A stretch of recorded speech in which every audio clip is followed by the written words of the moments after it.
Double whammy. Okay. Good evening. Welcome to the town meeting for the town of Emmitsburg for Monday, April 3rd, 2023. I'll ask that if you have a phone, please turn it off. In respect to the decorum of the meeting, or put it into the silent mode, that would be appreciated. And at this time, I'll ask everyone to please rise for saying our Pledge of Allegiance. I pledge allegiance to the flag of the United States of America and to the republic for which it stands, one nation, under God, indivisible, with liberty and justice for all. Okay, a couple quick housekeeping items. Agenda item number 4 has been postponed. That related to the budget transfer item for consideration. And we are going to postpone,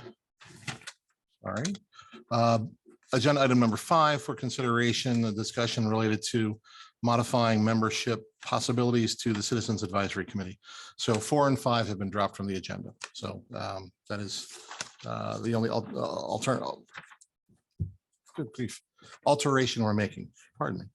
All right, so now our future meetings will be the Citizens Advisory Committee will meet on Tuesday, April 18, 2023 at 7:30 p.m. here at the town office and via Zoom. The Planning Commission will meet on April 24th, 2023 at 7 p.m. at the town office, also available via Zoom. The town board will next meet on May 1st, Monday, May 1st, 2023 at 7 p.m. here in the town office, and it will be available by Zoom as well. And the fiscal year 24 budget meeting will occur on Monday, May 15th, 2023 at 7 p.m. here at the town office, and that will also be available via Zoom. So at this time, I ask us to turn to the minutes from the last meeting, the March 13th, 2023 meeting. Are there any modifications that need to be put forward? No. Okay. Is there a motion to accept the minutes from the March 13th, 2023 meeting as presented? So moved. Thank you. Is there a second for Commissioner Sweeney's motion? Second. Thank you.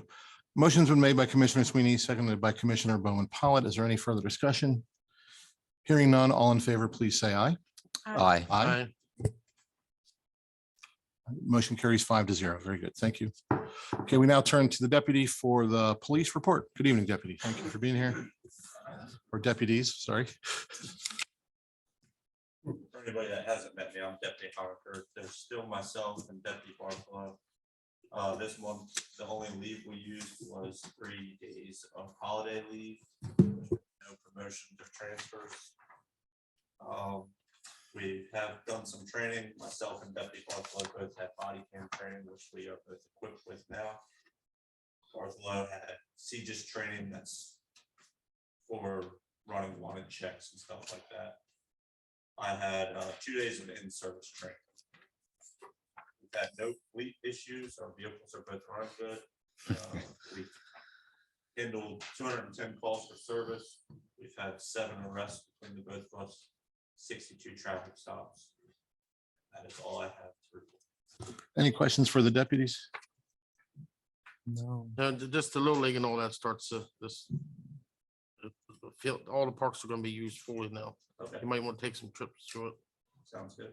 Thank you. All right. And deputy, are you able to share the nature of the arrests, what they involved, or just in general terms without naming I know names? for myself, there's been 2 drug arrests. Okay.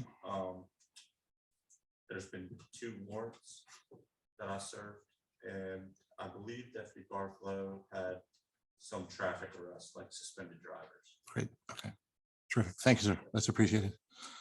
Okay, moving forward, we now turn to the town manager's report. Good evening. This is the town manager's report for February. I will highlight some of the key areas related to streets. The staff worked with the contractor on the new town square camera project.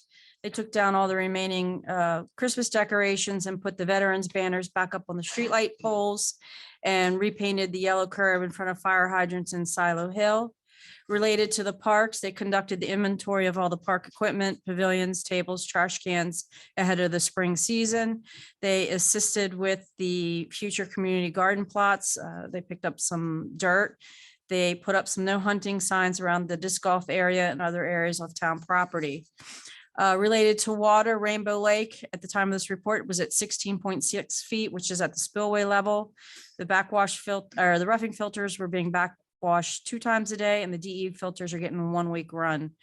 Water production and consumption, we produced an average of 220,464 gallons per day and consumed an average of 234,309 gallons per day, which meant in the month of, that should be February. I thought I changed that.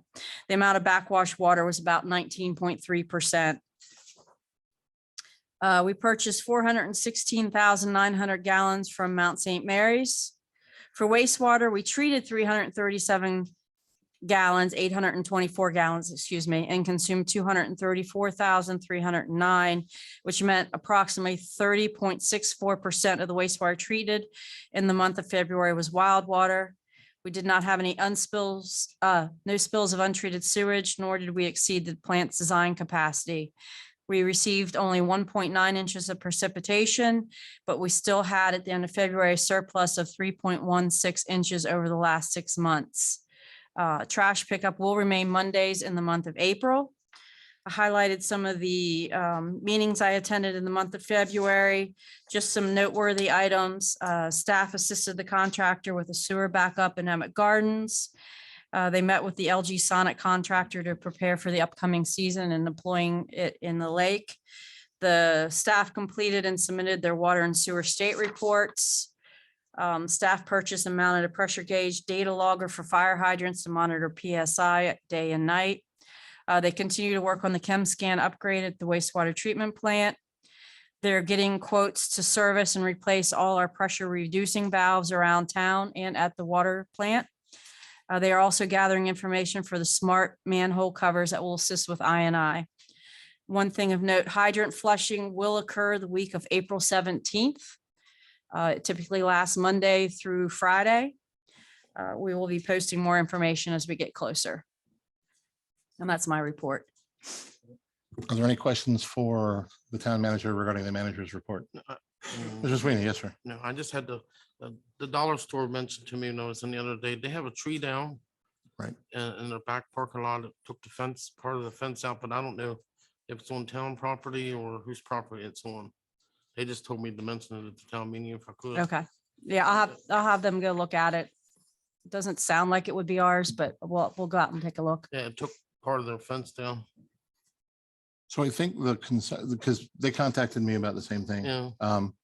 And I looked at it, the tree that's fallen is from the neighboring property behind it. It's broken the fence. It's not recent. It's been there for a few months.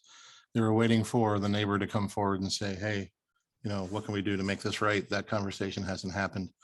And I think they're looking to the town to help, if the town can help basically move the process forward to help, I guess, discuss the issue with the two neighbors. Okay, we'll look into So, it. okay, thank you. Two Mr. quick Davis, things- yes, sir. Two quick things.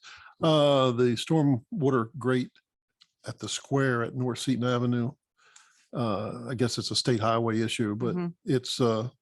it needs some attention. When you go over it, it sounds like it's gonna come up through the bottom of your car. And- North Seaton Avenue at the square. At the square, yeah. And people are actually trying to go out around it so they don't hit it and they're crossing the yellow line. And so if we can get somebody to take a look at that. Okay.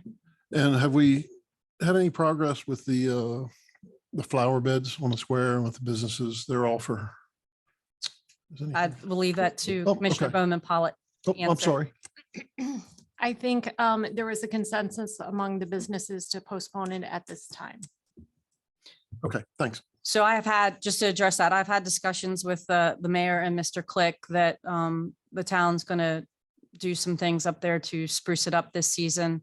And then hopefully next season, the businesses or somebody will want to help out. I just knew it was getting that time of year. Mhm. Just didn't know where we were with that. Thanks. Any other questions for the town manager related to the report? No. Okay, very good. Thank you. All right, so we move forward to the town planners report. Good evening. Good evening. I'll go over the town planners report from March. So under MS4 for the Silo Hill Stormwater Basin retrofit and tree planting project, the memorandum of understanding for a grant through the Infrastructure Investment and Jobs Act from the Maryland Department of Natural Resources has been submitted to DNR. This is among the first steps to get the funds for Silo Hill retrofit project. And then one of the MS4 requirements involves public education and outreach. And one form of that is to create a stormwater article to be created and distributed in one of the quarterly water and sewer bills. And this article has been created and distributed. It's been put in the spring newsletter, and that was included in the water and sewer bills. And code enforcement and permits.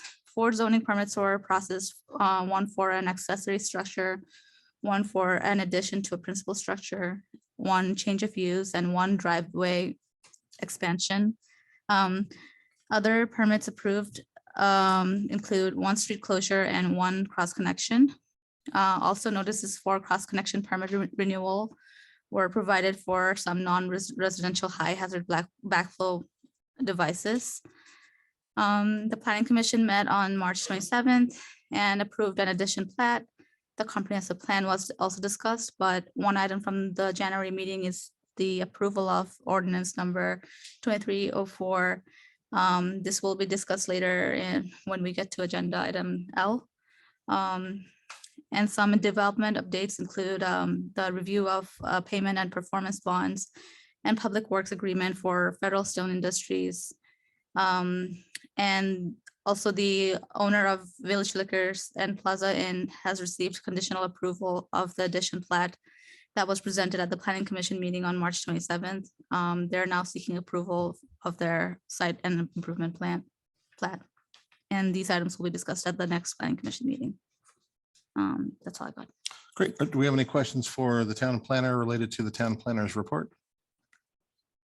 None. Very good. Okay, thank you. Appreciate it. Okay, we now turn to the commissioners for commissioner comments. Commissioner Bowman Pollitt, we'll start with you.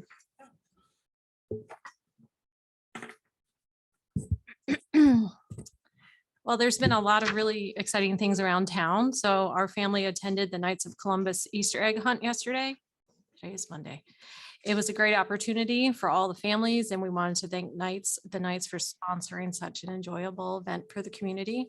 I wanted to offer my congratulations to Melissa McKinney for her impressive attempt at the Batten Memorial Death March, especially on such a windy, rainy day.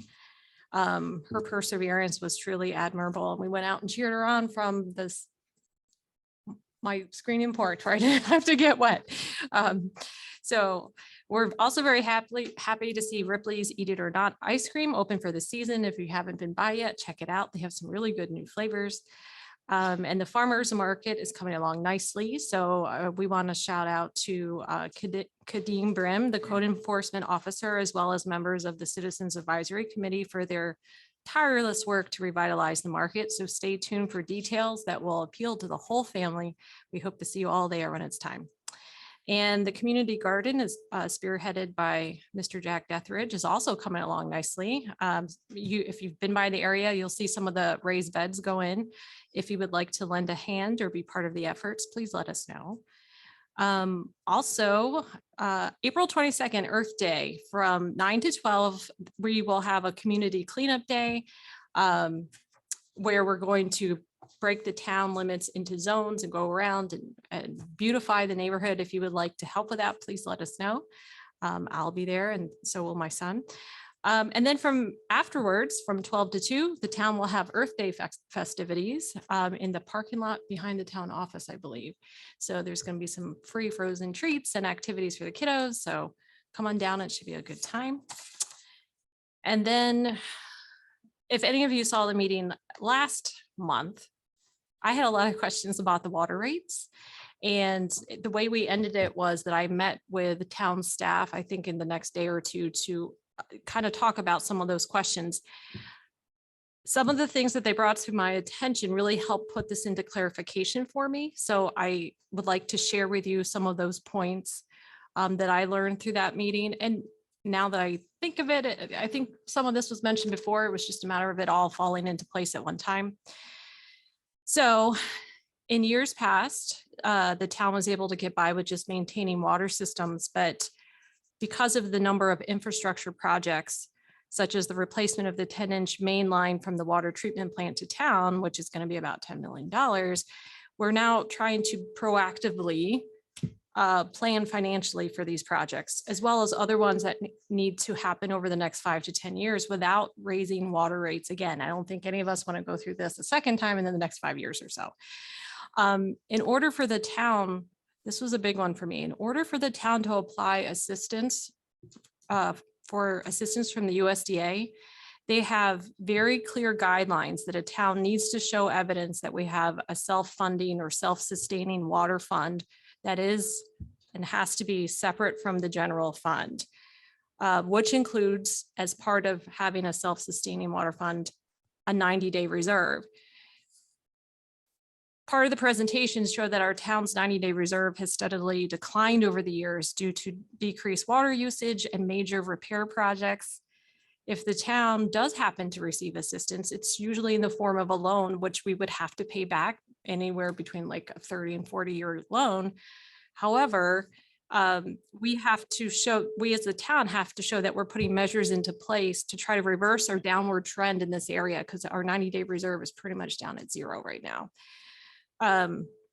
If we can reverse that downward trend, we're more likely to be considered for assistance, but it's not guaranteed and it's very competitive, especially how rates have everywhere been skyrocketing.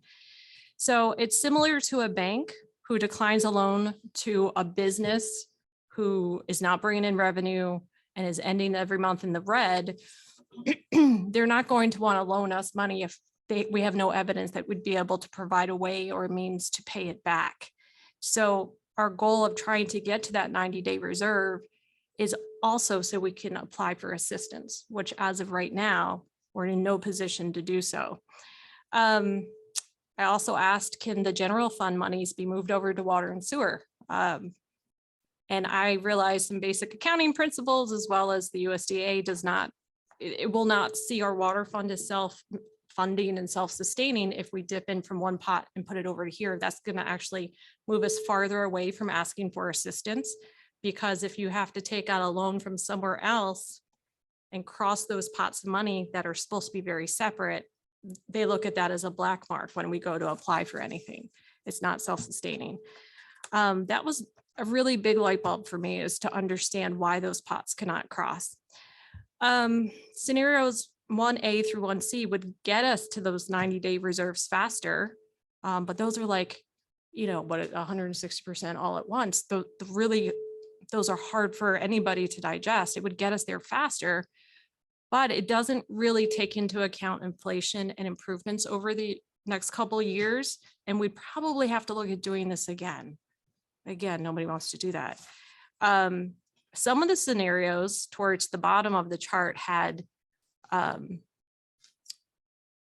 sorry, some of the scenarios which have very small increases each year will not be able to show an upward trend towards that self-sustaining water fund, which would again postpone us from applying for assistance.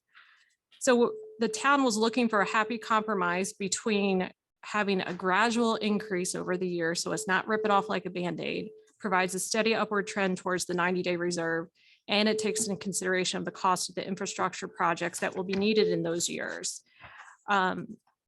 So once I sat down with the accountant and the town staff, it became very apparent that there were all these pieces of the puzzle at play that are very hard to it's a hard situation, but it made a lot more sense after I had that meeting. And because it was a light bulb for me, I wanted to share it with you, because you should have some of that information as well, or hopefully that provided some clarification. I'm done now. Commissioner Ritz, we turn to you. Thank you, Mr. President. On Wednesday, the 29th, I attended with my middle son, Edwin. They kick off to the new town community garden located next door at the rear of the farmers market site. I know it was mentioned before, but huge thank you to Mr. Jack Deathridge and his wife Wanda for spearheading that project, or at least for Miss Deathridge for putting up with Mr. Deathridge for the project. Also, thanks to Brian and Melissa McKenney, Tracy Lewis, Diane Walbrecker, Rebecca Ness and her son, and a Ms. Ruby, whose first name escapes me. I think I covered everything that helped out that night. We put together the raised beds and filled them with some straw and dirt. Pretty excited. So thank you again. That's all I have. Thank you. Great, sure, thank you. Commissioner Davis.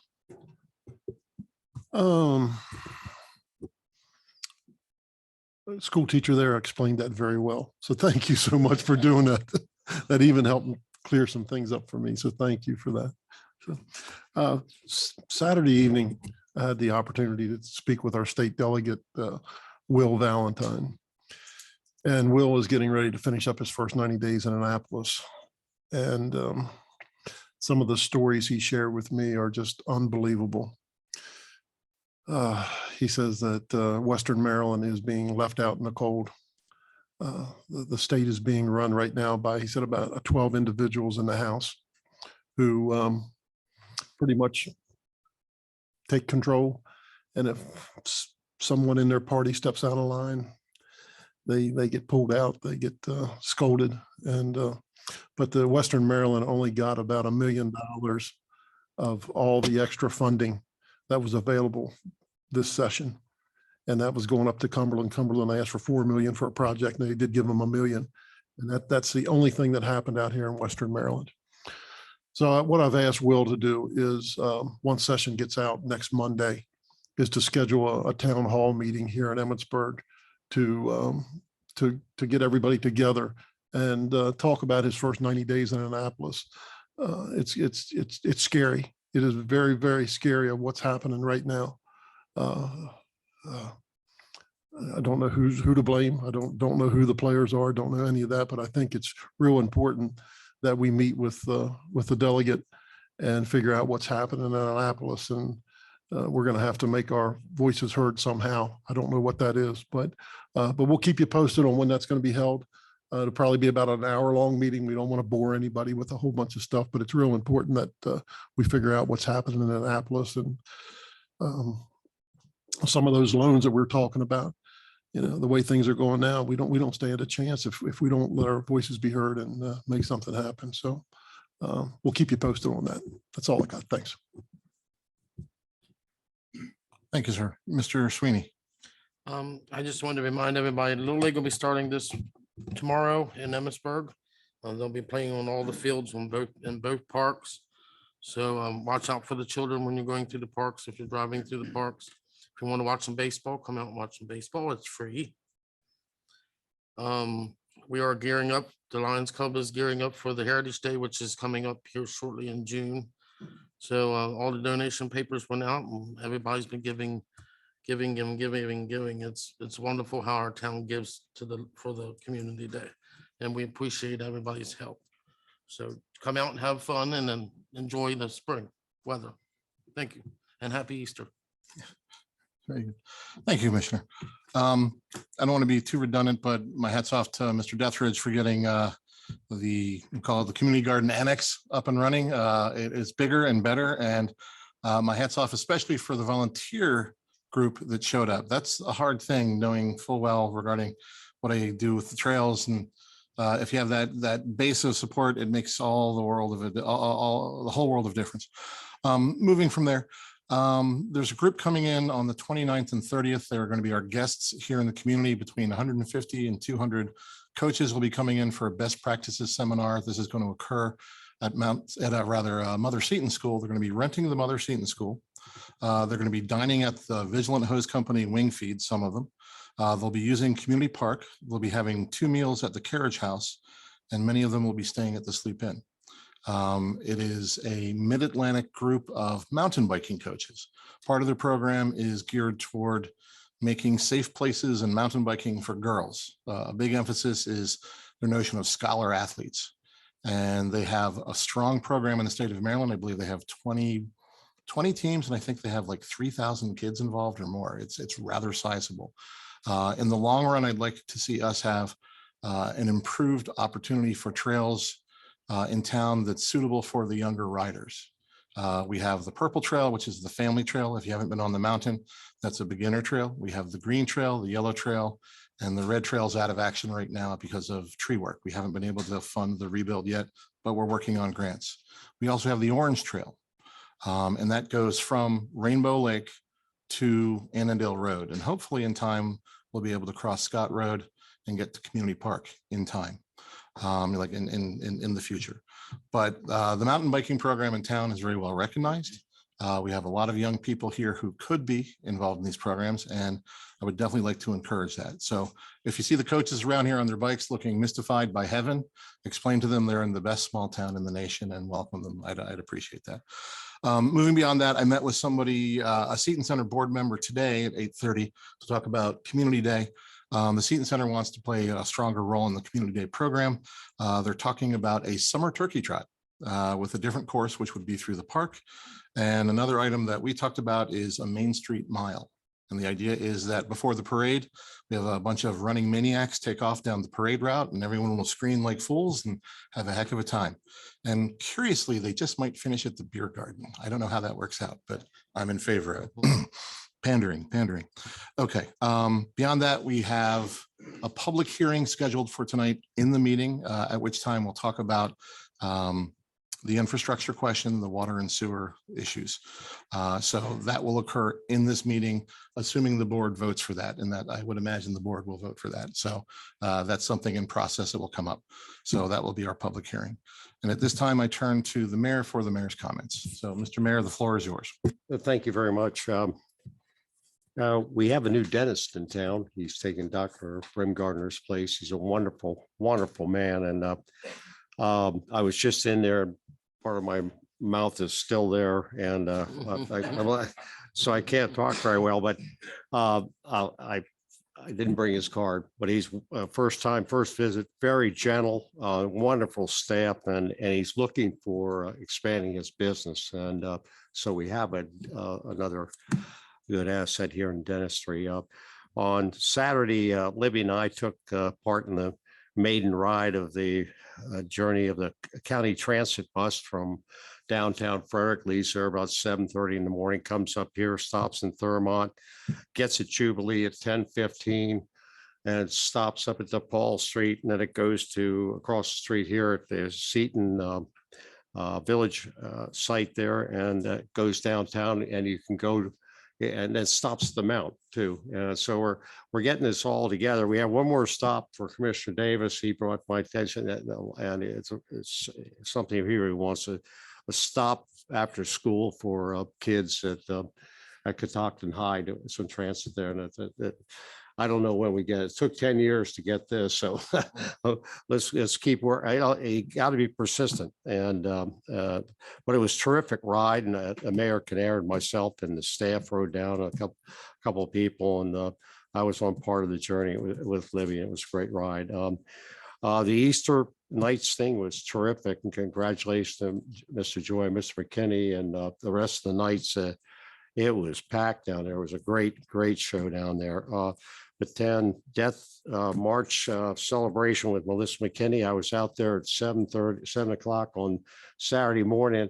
It was raining, and I waited. Nothing happened. Then I said, well, it must be off. And then I came out on Sunday at 7 o'clock, and I guess it took place. She said, Commissioner O'Donnell, you walked part of it with her and your bride, and so congratulations to her. McKinney's are really doing a lot for our community. Now they're with the community garden. Jack, congratulations. It's a wonderful event there.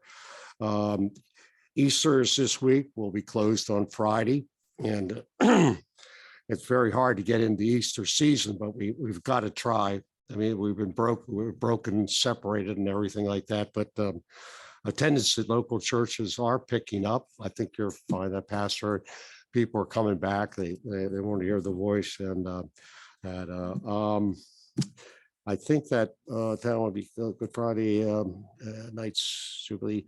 Okay, right back there in the corner. That's our first draft, and looks pretty good. The girls did a great job of the town of Lutsk.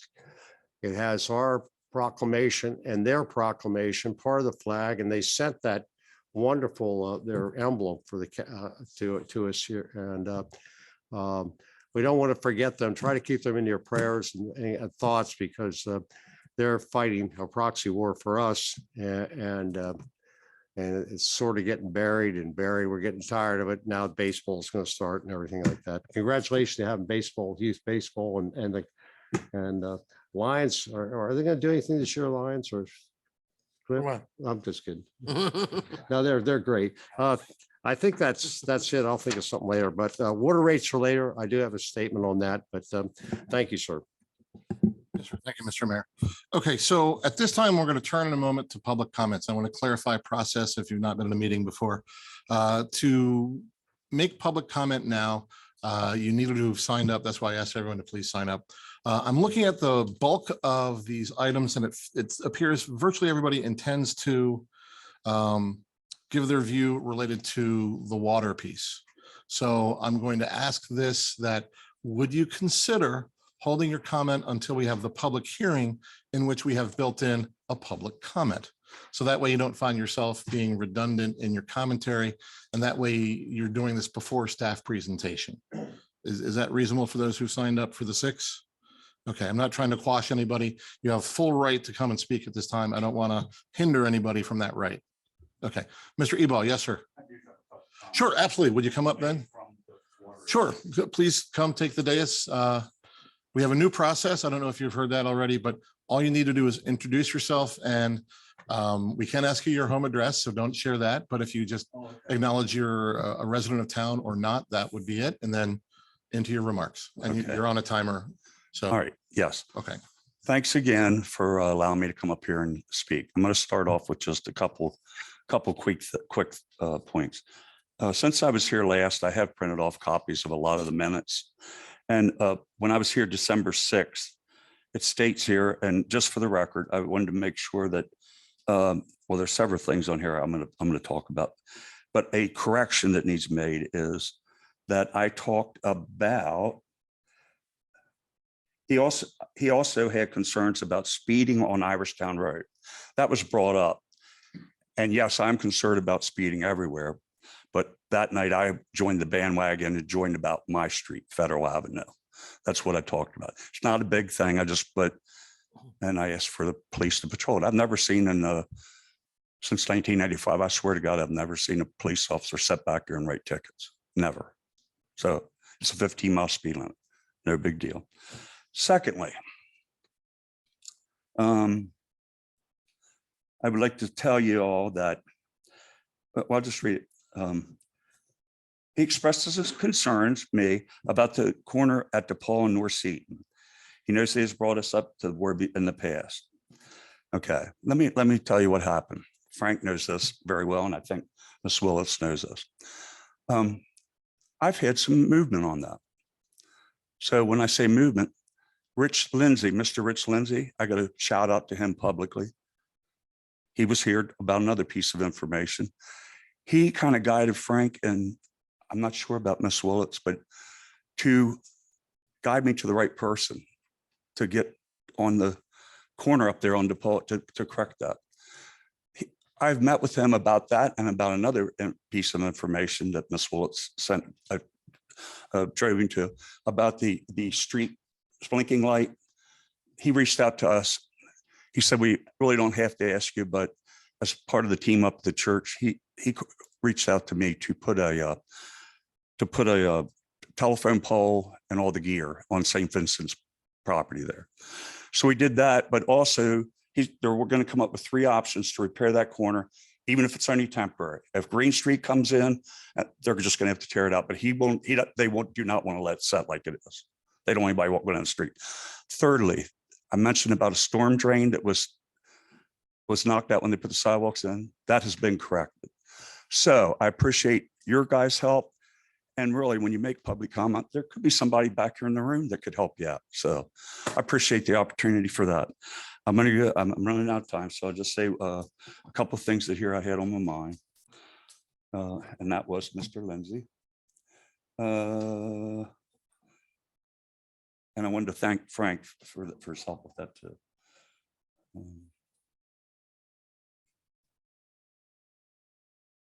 Okay. I think That's all I had there. I'm going to bring up one piece of information. I don't want to open another can of worms. I've mentioned this to two people. I have been told that there are properties in town that are exempt from the rain tax, large properties. I've asked two different commissioners to look into it. I've heard nothing back. If don't have to say more, but I'm bringing it to the attention. If somebody wants to come and talk to me after the meeting, I'd be glad to hear that. I can come talk to you if you like. Thank you very much. That's all I had. Great. Mr. Eboff, for clarification, in your statements earlier, Mr. Lindsay guided you to individuals at the state. At the Is that right? state, Correct? state Okay. highway. State highway, very And good. That Okay, man's name was, it is Sam DeLawrence. great, And then that was for the corner and for the light pole. terrific. Okay, There was another team, and I can't remember the man's name, the guys that come around and do work, maintenance work, they put the pipe back under the sidewall. awesome. So good. So thanks a lot. Yes, sir. Thank you. Okay, so with that in mind, anybody else want to come up who is signed up? You're welcome to do that now for this public comment. Same thing again, if you would identify yourself and just share if you are a resident or not a town resident and move forward. from there. Commissioner O'Donnell, they do have to state their name. Yes, state their name, but also Yes, identify if because they're a town Mr., resident. we all know Mr. Eba, so Right, we can okay. add him to it, but they need to state their name before they talk. Carolyn Miller, a resident of Emmitsburg. Thank you. Come on, Butler. Just a couple things. Thank you for the trees coming down at Emma Gardens because we haven't had the power outage. So everybody in town had power outage. So, but the trees didn't prevent it coming down, so that was good. And also the crossing, I don't know what you call them, but we're on across from Emma Gardens into Jubilee, back and forth.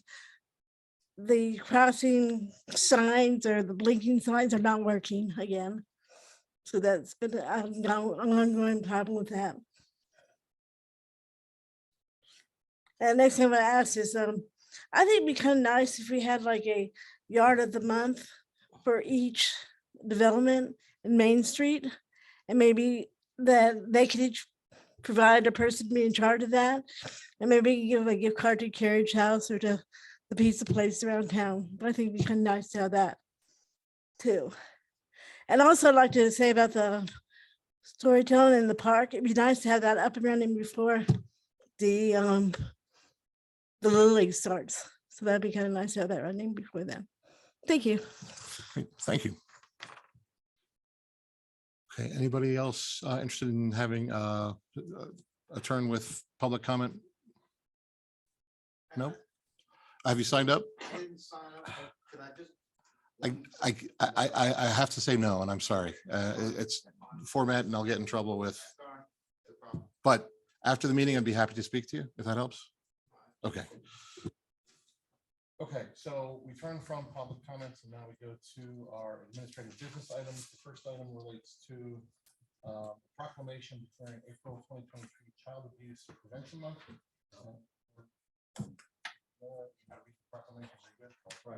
Mr. Mayor, we do have a representative here as well. I know she's my daughter-in-law's sister-in-law Huh. and my wonderful pet.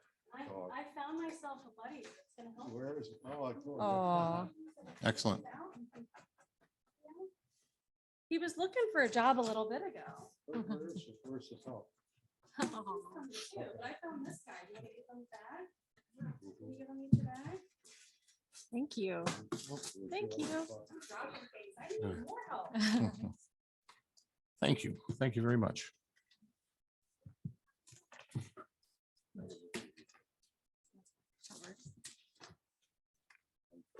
Thank you. Thank you. Thank you.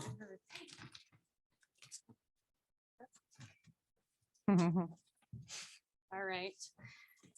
Good evening. And yes, I know. Mayor wants to see the dog, right? You want her? She'll come. Eris, go. Good evening. I'm Kristen Dunn, and I'm here on behalf of the Frederick County Child Advocacy Center and our multidisciplinary team. And this is Eris saying that it's off-duty time and to please take off your vest. I want to thank all of you on behalf of our center and the work we do for making this proclamation. April is Child Abuse Prevention Month nationally across the nation. And we do this work to come out and promote awareness and share the work that we do all year round throughout our community. In your bags, you will see a bookmark. You don't have one yet because I stole yours, but I'll give it to you when I'm finished.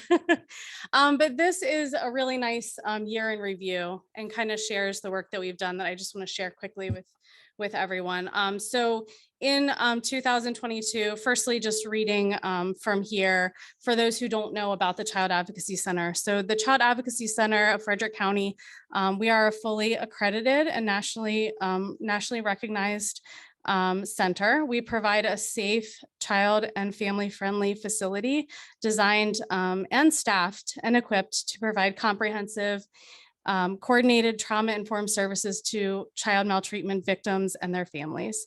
And we promote children and families. We provide children and families with the care, protection, support, resources needed to heal from the maltreatment that they endure. In 2022, we served 342 child maltreatment survivors.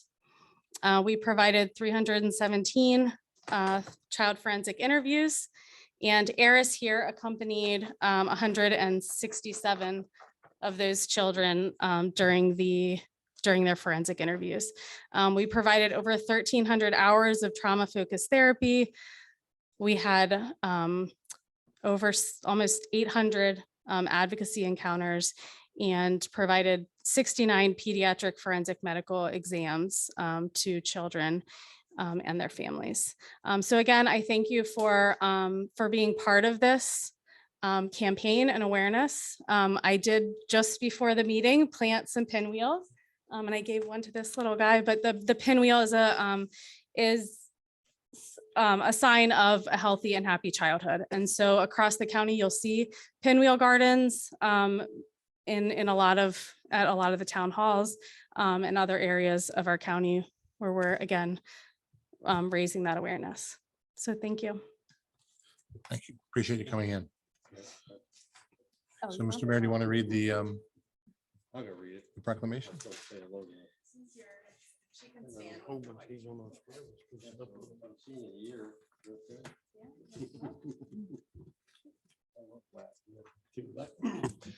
We have two labs. Good to see you again.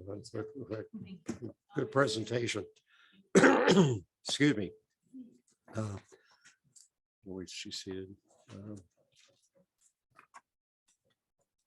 Okay.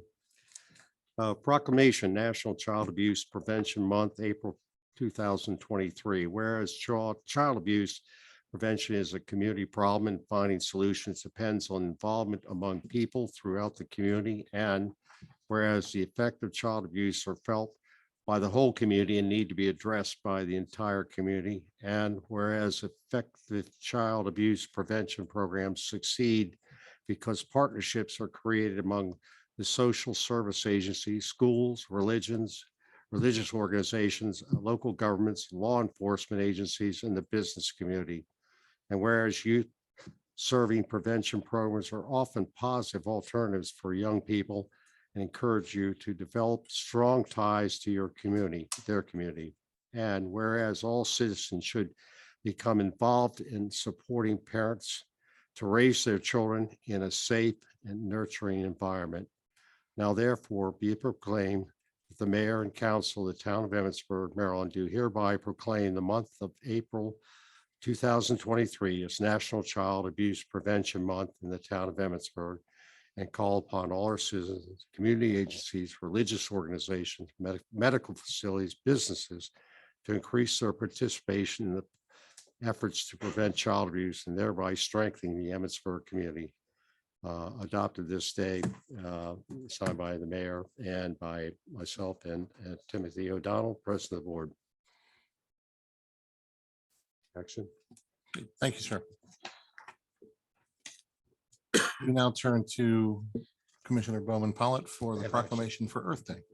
Commissioner O'Donnell, you need to make a motion. Oh, I'm sorry. Is there a motion to accept the proclamation as presented by the mayor? So moved. Thank you. Is there a second for Commissioner Ritz's motion? Second. Thank you. Motion has been made by Commissioner Ritz, seconded by Commissioner Davis. Is there any further discussion? Hearing none, all in favor, please say aye. Aye. Motion carries 5-0. Okay. Now the floor is I yours. have Commissioner read this one. Proclamation Earth Day, Saturday, April 22nd, 2023. Whereas in 1872, J. Sterling Morton proposed to the Nebraska Board of Agriculture that a special day be set aside for the planting of trees. And whereas this holiday called Earth Day was first observed with the planting of more than 1 million trees in Nebraska. And whereas Earth Day is now observed throughout the nation and the world, and whereas the trees can reduce the erosion of our precious topsoil by wind, water, cutting heat and cooling costs, moderate the temperature, clean the air, produce life-giving oxygen, and provide habitat for wildlife. And whereas trees are a renewable resource, giving us paper, wood for our homes, fuel for our fires, and countless other wood products. And whereas trees in our city increase property value, enhance our economic vitality of business areas, and beautify our community. And whereas trees, wherever they are planted, are a source of joy and spiritual renewal. Now, therefore, be it proclaimed that the mayor and the city council of Emmitsburg, Maryland, do hereby proclaim April 22nd, 2023 as Earth Day in the town of Emmitsburg. We call upon all citizens and organizations to support efforts to protect our trees and woodlands by planting trees to gladden the heart and promote the well-being of this and future generations. Adopted this day, April 3rd, 2023. From the mayor and Mr. President Tim O'Donnell and the commissioners. Thank you. Very good. Is there a motion to accept the proclamation as presented by Commissioner Bowman Pollock? So moved. Thank you. Is there a second for Commissioner Sweeney's motion? Second. Thank you. Motion has been made by Commissioner Sweeney. It's been seconded by Commissioner Davis. Is there any further discussion? Hearing none, all in favor, please say aye. Aye. Motion carries 5-0. Very good. Thank you. All right. At this time, we now turn to the consent agenda. I'm on page 23 of 60. This is to accept Glenn Blanchard's resignation from the Planning Commission. Is there a motion to accept Mr. Blanchard's resignation from the Planning Commission? So moved. Thank you. Is there a second for Commissioner Davis's motion? Second. Thank you. Motion's been made by Commissioner Davis. It's been seconded by Commissioner Bowman Pollitt. As it's a consent agenda item, there is no comment, and therefore it's called to vote. All in favor, please say aye. Aye. Aye. Anybody against? The motion carries 5-0. Mr. Blanchard, we appreciate your service, and we are sad to see you go. We now turn to the treasurer for the treasurer's report. We had a beginning balance as of March the 1st of $9,009,112. Total deposits were $32,625. Total withdrawals was $306,539, which left us with the ending balance of $8,735,195 or $98. I'm sorry. And there's the 10 checks at the bottom. If anybody has any questions on them. Very good. Any questions for staff related to these 10 checks? Okay, is there a motion to accept the report as presented? Do we do the motion? We don't. I'm sorry. Okay, we don't need to. Sorry. All right. So, Mr. Sweeney, thank you. We now turn to the Planning Commission report. Mr. President. Yes, sir. So the Planning Commission did meet on March 27th, as Mrs. Sun already clarified. I just wanted to point out that the amendment to the addition plat there on Silo Hill Parkway for the Village Liquors and Plaza Inn, the applicant is seeking the way that the lots are laid out there. It's more of a straight line now, but the proposed plan to have a liquor store on the first floor with a hotel accommodations above that are changed.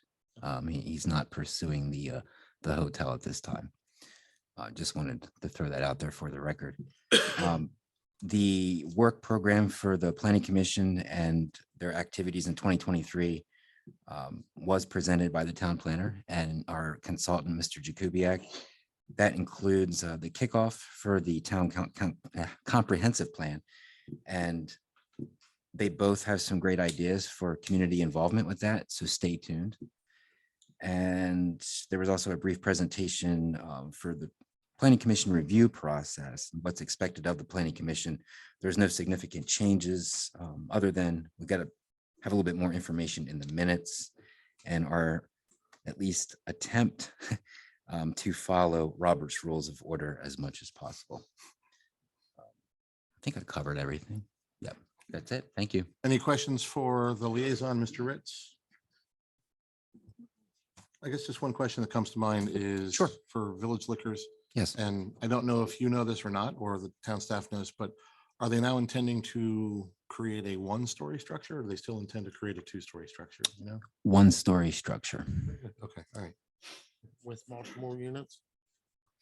So there are two lots right now, and I cannot for the life of me remember if it's the lot closer to Duncan or not, but it's just one unit at this time, phase one. Nothing proposed for the other lot. Mr. Sweeney, does that answer your question? Yeah. Great. Okay, thank you. Thank you, sir. Mr. Mayor, do you have a question?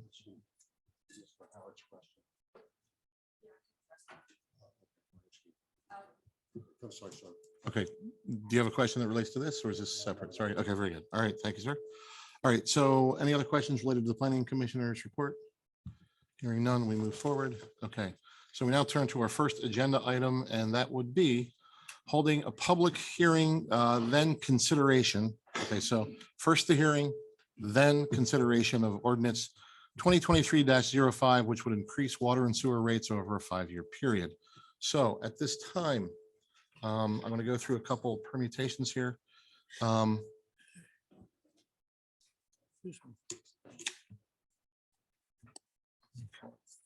Do we have the language for the motion to close the meeting to open the hearing?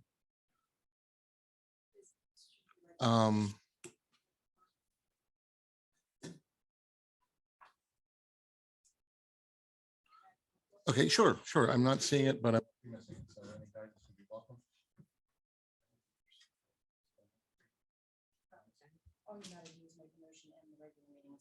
Very good. Okay. All right. Simple as that. All right. So we don't need to mention the state level ordinance anymore? Okay. Okay, so with that in mind, is there a motion to end the regular meeting and start the public hearing related to the water and sewer rate increase, perhaps? So moved. So moved. Is there a second for that motion from Mr. Sweeney? Second. Thank you. The motion's been made by Commissioner Sweeney. It's been seconded by Commissioner Ritz. Is there any further discussion? Hearing none, all in favor of closing the meeting for this purpose, please say aye. Aye. Aye. Okay, the motion carries 5-0. All right, very good. At this time, we call that meeting to close temporarily, and we now turn to the calling of the hearing. This is a meeting to consider ordinance 2023-05 regarding the increase water and sewer rates over a 5-year period has now started. Okay, at this time, we turn to staff. Staff, before you begin, I'd like to present sort of an overview to the community who's here. We have a large number here. Mr. Mayor, if you could wait on that, is that okay? Okay, thank you. All right, so here's what's going to occur. All right, staff will give us a presentation. The commissioner, the board will then be allowed time to ask questions of staff related to this item.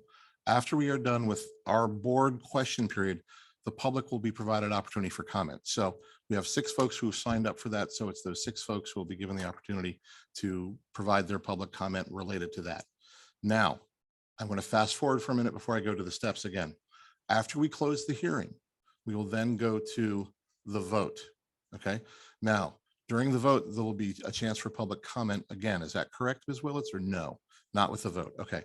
So the one opportunity for public comment will therefore be in the hearing built into where we are this part of the meeting right now. So I'll go to the next step.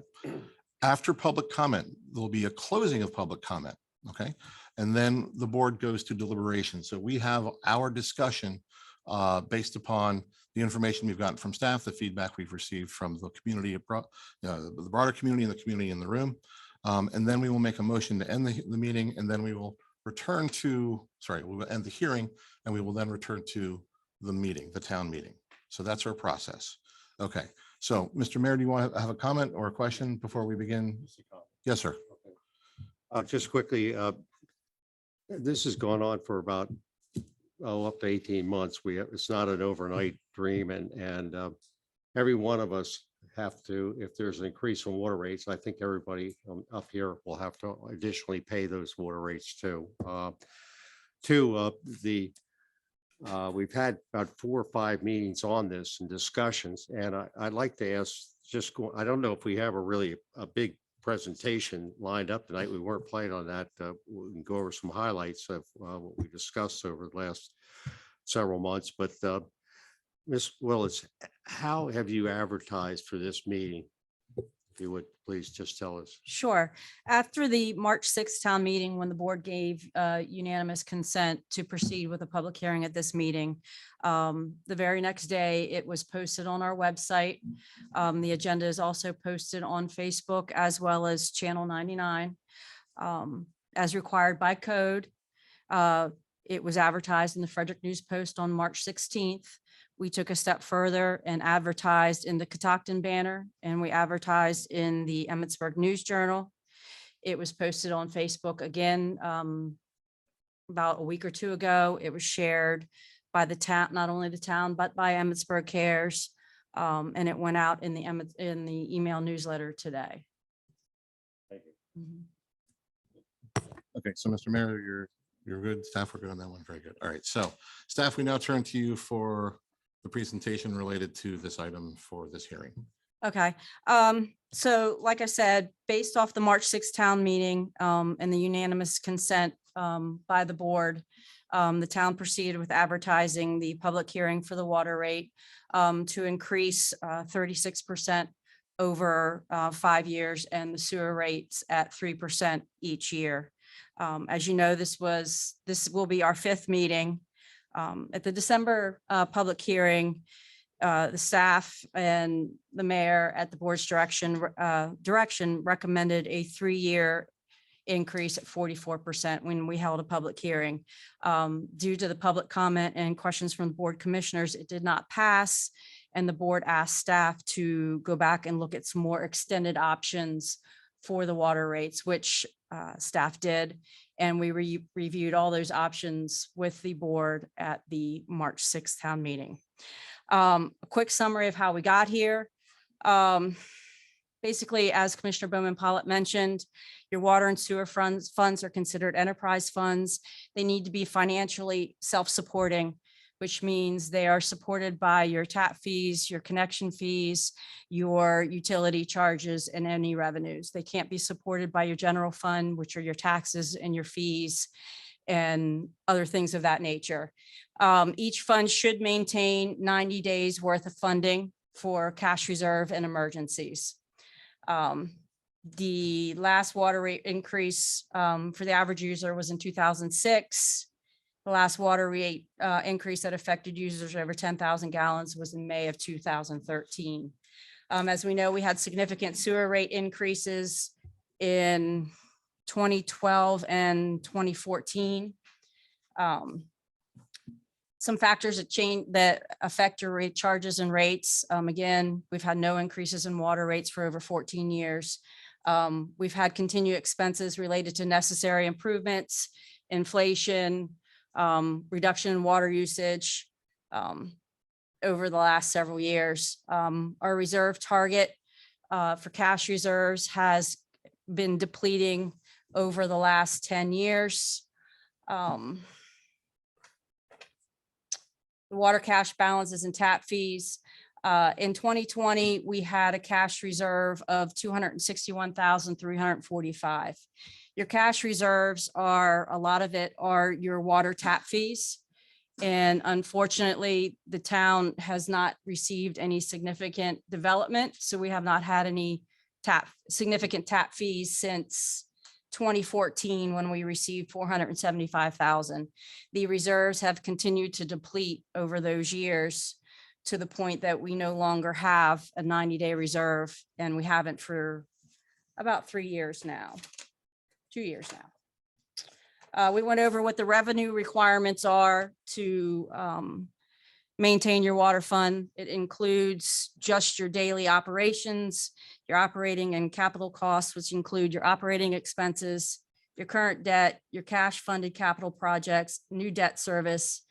And then we come up with our total revenue requirement, and then the net revenue requirement that we need to be able to sustain.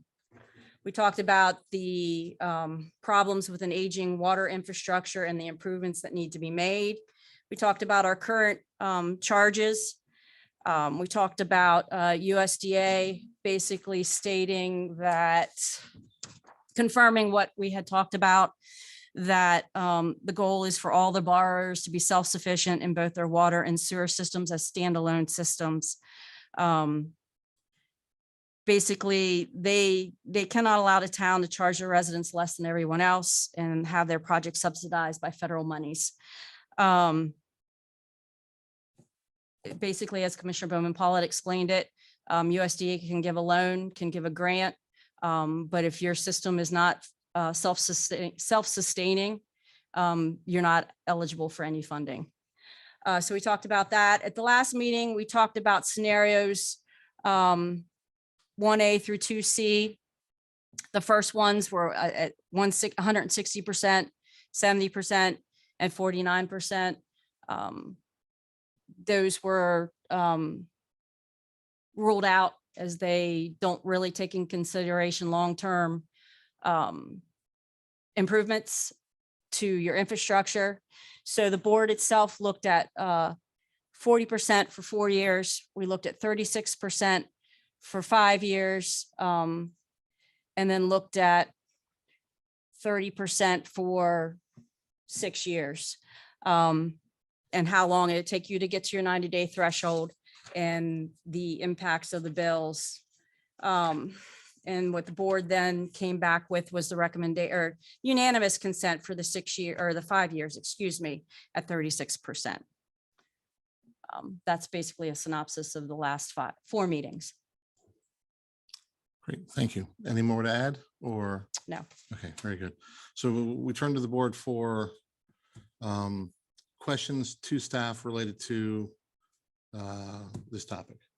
So do we have any questions for staff or other bits that we want to share? Mr. Ritz, the Just floor is yours. one real quick question here. I know we touched on this before, but I'm a little confused, so I just want to clarify. Ms. Willets, you just made a statement that we should include a 90-day reserve. Is it we should, or does the USDA mandate that we shall have that reserve? So the 90-day reserve, they don't give you a time. Sorry, they didn't come out and specifically say a 90-day reserve. They didn't put a time, how much time. Okay. They said those were based, what'd she say? They don't require a 90-day reserve for a general obligation bond, which is a loan. But we should have a reasonable margin for a rainy day fund or a debt service reserve. Industry standards, 90 days reserves. That's what the consultant recommended. That's what Cole and I have talked about. We've talked about it with our attorney, and that was basically the recommendation is for 90 days. Okay. And is that the standard the town's been operating on for some time? Is that correct? Yes, up until, was that 2020? Okay, thank you. Yes. And then just one other question, and I don't know, I can't remember if we touched on this before, but just in case we did not. The money that we received from the federal government for relief from COVID, I know that we collectively as a board voted to apply that to infrastructure projects. I know like the clarifier is the one thing we're looking at. I don't think we specifically said, hey, we're going to use this for our water clarifier, but that was the intent that would be applied to that and any other infrastructure that was Right. required for our water system. Correct. So the first round, the first tranche of money, roughly 1.5 and some change millions, the board did designate that to the clarifier. The second round that we just received, Okay. September, October of 2022, again, roughly 1.5 and some change. The board designated that to water and sewer infrastructure projects. I will tell you what you will see in the budget, that the pump station has gone up significantly in cost. Okay. So, but when you look at your cash activity report and you see $8 million, 3.2 of that is American Rescue Plan Act monies that is specifically designated for water and sewer. And I think we touched on this before too, but even though it's related to water in general, those monies cannot be put into our 90-day fund, correct? Could we allocate under the general umbrella of water infrastructure? Could some of those relief funds be put into the 90-day reserve pot, so to speak, to No, help us out? right. So the American Rescue Plan Act was very specific on what the monies can be used for, and it was specific for water and sewer infrastructure projects. So tangible things that, because we have to submit, I have to submit a report at the end of this month to show what we've spent the money on and what project, and they have to approve the project. Okay. So I couldn't remember if we yes, discussed we that or we not, had but not, but that was a good I question. wanted to nail that down. Yes. Thank you. Great, thank you, sir. Any other questions for staff related to this or comments, Mr. Davis? I probably should have gave you a little heads up on this one, but so don't shoot me, Mm. please. I'll turn my phone back on. When is the last time we raised any fees or taxes? Taxes? Mhm. Taxes haven't been raised as long as I can remember. And in fact, the taxes were lowered under a previous administration and a previous board.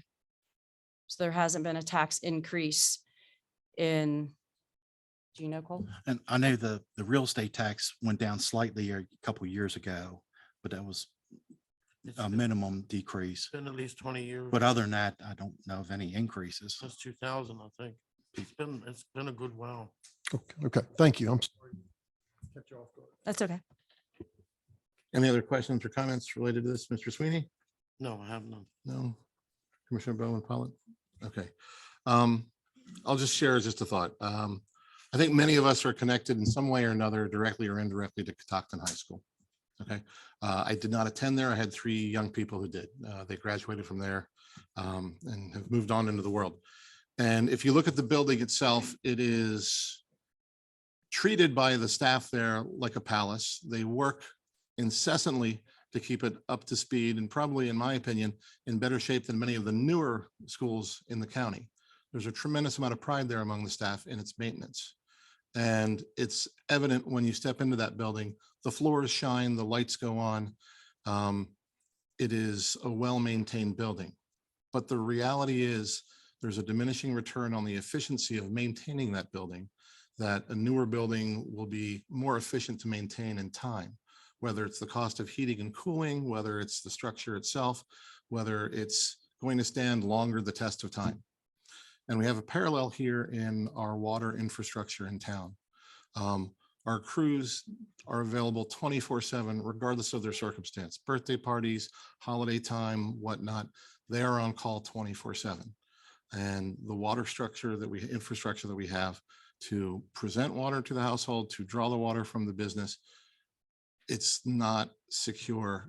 And I don't mean that in like a threatened, like, Homeland Security way, but it's not enduring. And as such, it needs in many places significant work to make it durable. It is not durable. Many boards preceding us have done intense maintenance projects to maintain what we have. And we're looking to not necessarily upgrade it necessarily, but we're looking to basically make it durable and reliable. And that's the risk we're running into. The number one complaint I hear from people with the most energy is when water delivered to the home isn't of quality, it's known. Okay. I've delivered water to more than a few homes because there have been turbicools, Tuberculation, forgive me. Okay. All right. Staining the water. And there are few things people dislike more than discolored water coming into their home. And the process that we're trying to follow is to eliminate that. And also on the removing of the water from the households, to make sure that our system is a functioning system and everybody in town has a system that they can rely upon. Okay. And again, going back to the staff at Catoctin High School, they are head and shoulders premium people, men and women who are keeping that building a palace. But the building is an old building. The systems are old. It needs to be replaced. And that's where we are with our system. And the reality is the reality. We cannot change that. We can keep throwing money at it, but there's an efficiency that we're losing with our hard-earned tax money, what we collect. Okay. Like Mr. Mayor said, each of us here in this room as residents in the town, we're kicking money into this project. It's not like we're above that spending. And it's not like all of our budgets aren't tight also. So that's the issue that we're trying to really put forward is we want the best system that we can have. And unfortunately, it costs money. Now, the other side of this equation, let's say we reduce the expense, we neglect that 90-day commitment of the reserve. And at some point in time, there's going to be a catastrophic failure, imminent, a catastrophic failure. And at that point in time, as a town, we lose complete and total control of our spending. Someone else is going to come in and dictate to us what it will cost us to make those repairs. And that's something that I want us to avoid, where we maintain that sense of that we are the ones who have proprietary control over the delivery and the removal of those waters. So that's kind of what we've been kicking around. So your participation is wonderful and we want to hear it. And in a moment, unless another commissioner wants to share something, I'm going to turn it over to public comment to Mr. Turnquist, Mr. Sloan, Mr. Ebaugh, Mr. Farkas, Ms. Miller, and Mr. Ebaugh again, evidently. All right, well, you get one shot. Okay, yeah, so you know. Okay, so that's where we are in the process. Are there any other commissioners who want to share anything? No. Okay, very good. So at this time, I turn over the floor to Mr. Turnquist. You are, again, in a moment, be on the timer. I'll ask you to please introduce yourself, identify if you're a town resident, and then the floor will be yours through Michael Turnquist. with the timer. I'm a resident of Emmitsburg. Thank you, sir. Good evening, Mr. President, commissioners, staff, and Mr. Mayor. My name is Michael Turnquist, and I reside in the Pembroke Woods subdivision. According to town officials, water rates have not increased in 14 years for the majority of users. However, my household is not in the majority based on the fact that I use more than 6,000 gallons of water per quarter. I'm guessing many other residents are in the same situation. For residential users consuming greater than 10,000 gallons, water rates were increased in 2013. Sewer rates were increased by 27% in 2012 and 21% in 2014. That's a 48% increase in a 2-year span for sewers alone. The proposed increase of 36% each year for the next 5 years is only for users that are using up to 6,000 gallons. So far, for the average user, the cumulative increase is 379% over the period of 5 years. If you use more than 6,000 gallons per quarter, the rate increases to 63% for the first year in some cases. Things that impact the water and sewer fund. Trash services. According to FY23 general fund budget, the trash services contract is paid from our taxes. Yet I'm being charged $44 per quarter for trash service on my water bill. Where is this revenue reflected in the F23 budget, as it does not appear to be shown under the water and sewer fund? Real estate taxes.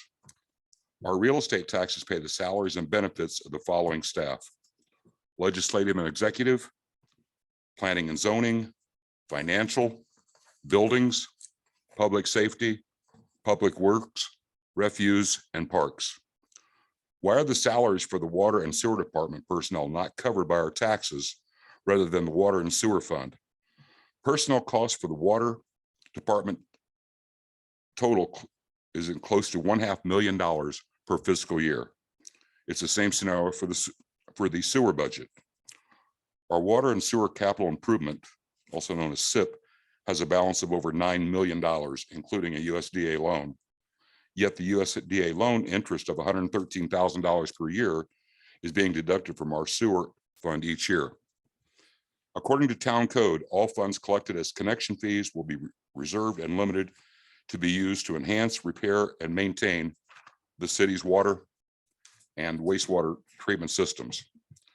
The fees collected in the fiscal year 22 budget were $82,000, yet repairs and maintenance total only $58,400, leaving a surplus. On the average, I use 27,000 gallons of water per quarter. Based on that average, the cumulative increase for me over the next 5 years is an astonishing 430%. My water and sewer bills are currently approximately $406 per quarter.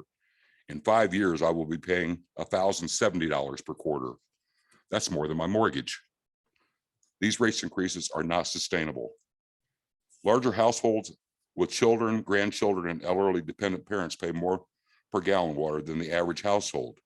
The inequity further increases the rates of users over 6,000 gallons. Residents who are retired or on a fixed income will suffer the greatest hardship. If I were a prospective home buyer looking to reside in the town of Emmitsburg, the proposed rate increases would be a defining deterrent.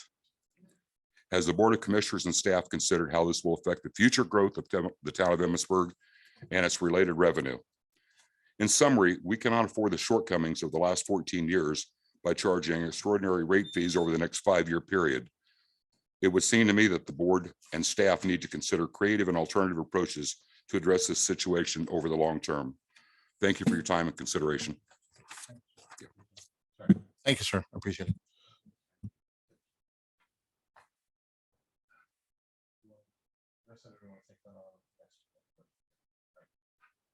Mr. Sloan?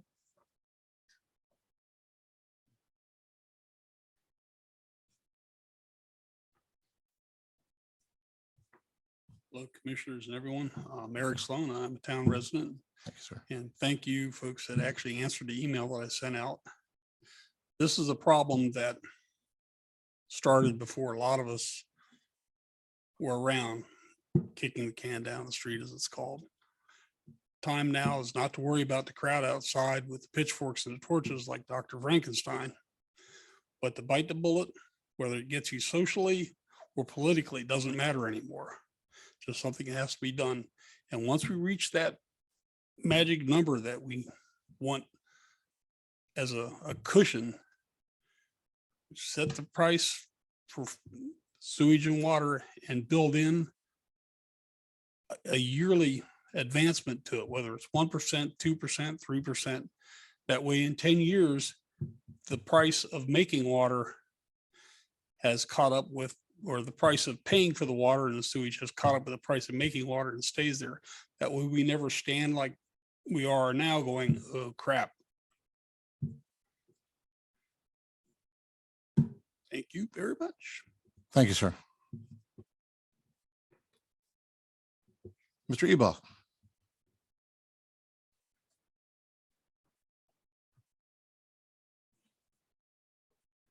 Sir, I hope when I grow up, I can speak as well as you.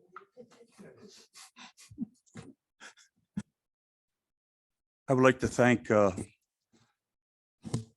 staff that I've called since the December 6th meeting. Been a big help. I'd like to thank the commissioners that I've spoken to since that time period. And doesn't matter, but I've worked on this every day since March 6th. I've slept a lot of sleepless nights. That's how much this means to me. I've got a lot of documents here. I've worked for, there's no way that Ms. Willis had probably 8 or 9 minutes to make her presentation. I've tried all day to narrow this down to 4 minutes, so I gave up. But what I will say is this. You commissioners at the last meeting on December 6th tasked the town staff to bring back at a February meeting that was canceled, to bring back 10%, 25%, and 30%. That's not what was returned. For that reason and that reason alone, it should be thrown out. and it should be brought back again with the rates that you all requested. If you're going to ask town staff to do something and vote on it, 5 yays to 0 nays, and then they return with 7 scenarios, there's something wrong. And it's very troubling to me. And I've asked, what in the world happened in Emmitsburg since December the 6th and March the 13th that would cause you all to do that? Commissioner Davis was speaking about a 10% 10-year. March 13th, he didn't really say much at all about 36%. That should never been considered. The 30 and the 25%, you could make those numbers work. You realize if you just go by the numbers, and I don't know how you do your math, but that's kind of what was in Mike Hillman's article in the paper. I told him he was wrong. I'm seeing 180% for 5 years at 36%. I'm not going to go through any of that, but I'm just going to say one thing that I realized that happened, and you all can boo me or whatever. Something happened in January that was stated in this at the January meeting. And at that January meeting, it was stated that the developer pulled out at the Fraley Farm by Commissioner Davis and by Mayor Briggs, both of them. I'm not going to quote it here. I have it right here, but and another thing. Okay, so let me finish that up.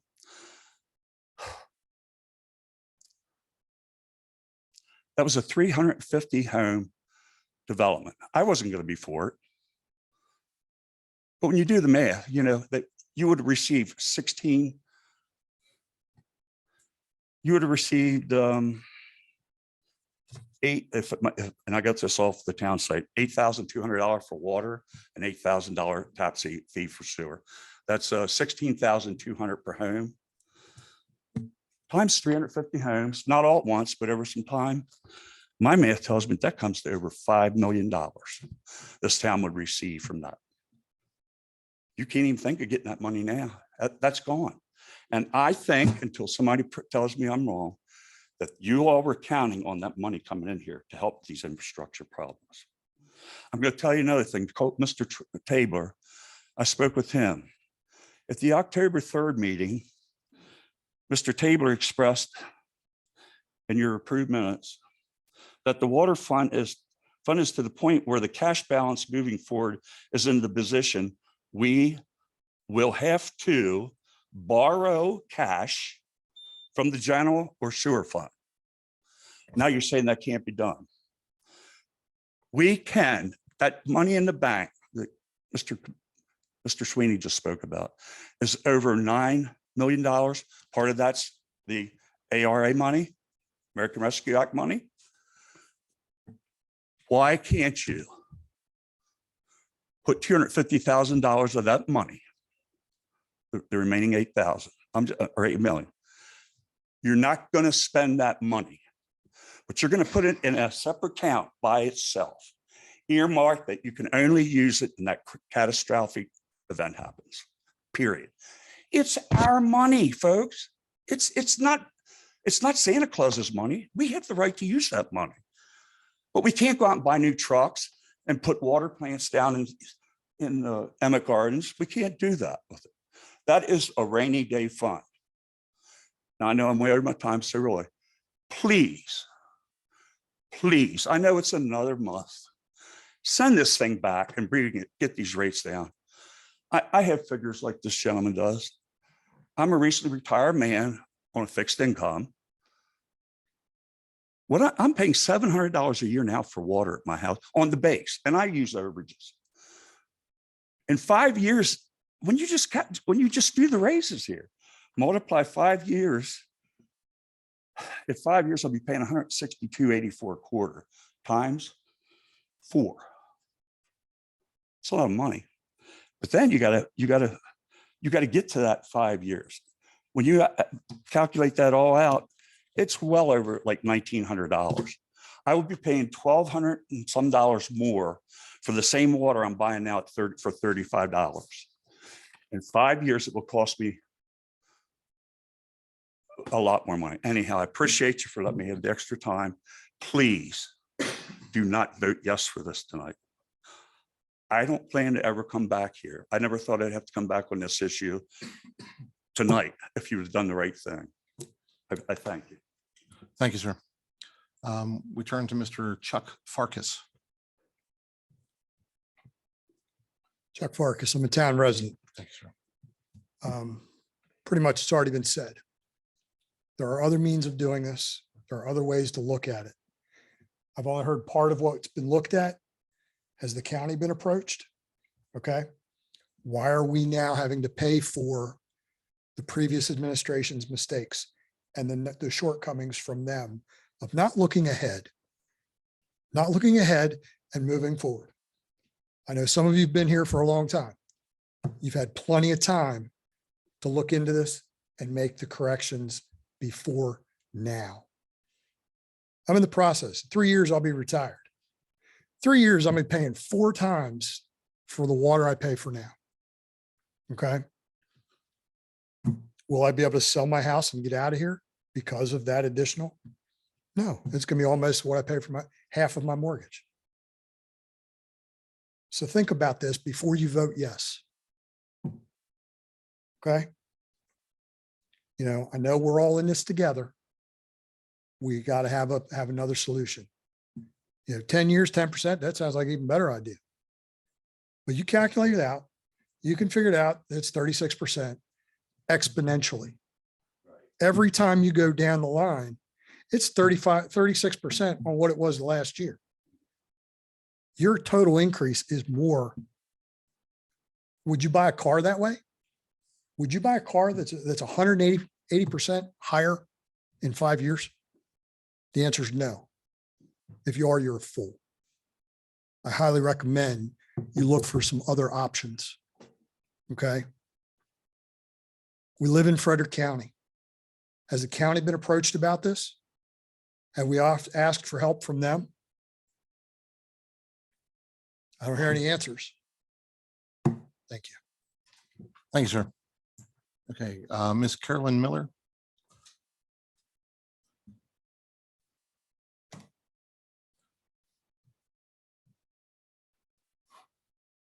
Carolyn Miller, resident. My question is, have they thought about the poverty level and the fixed income that we have in Emmitsburg?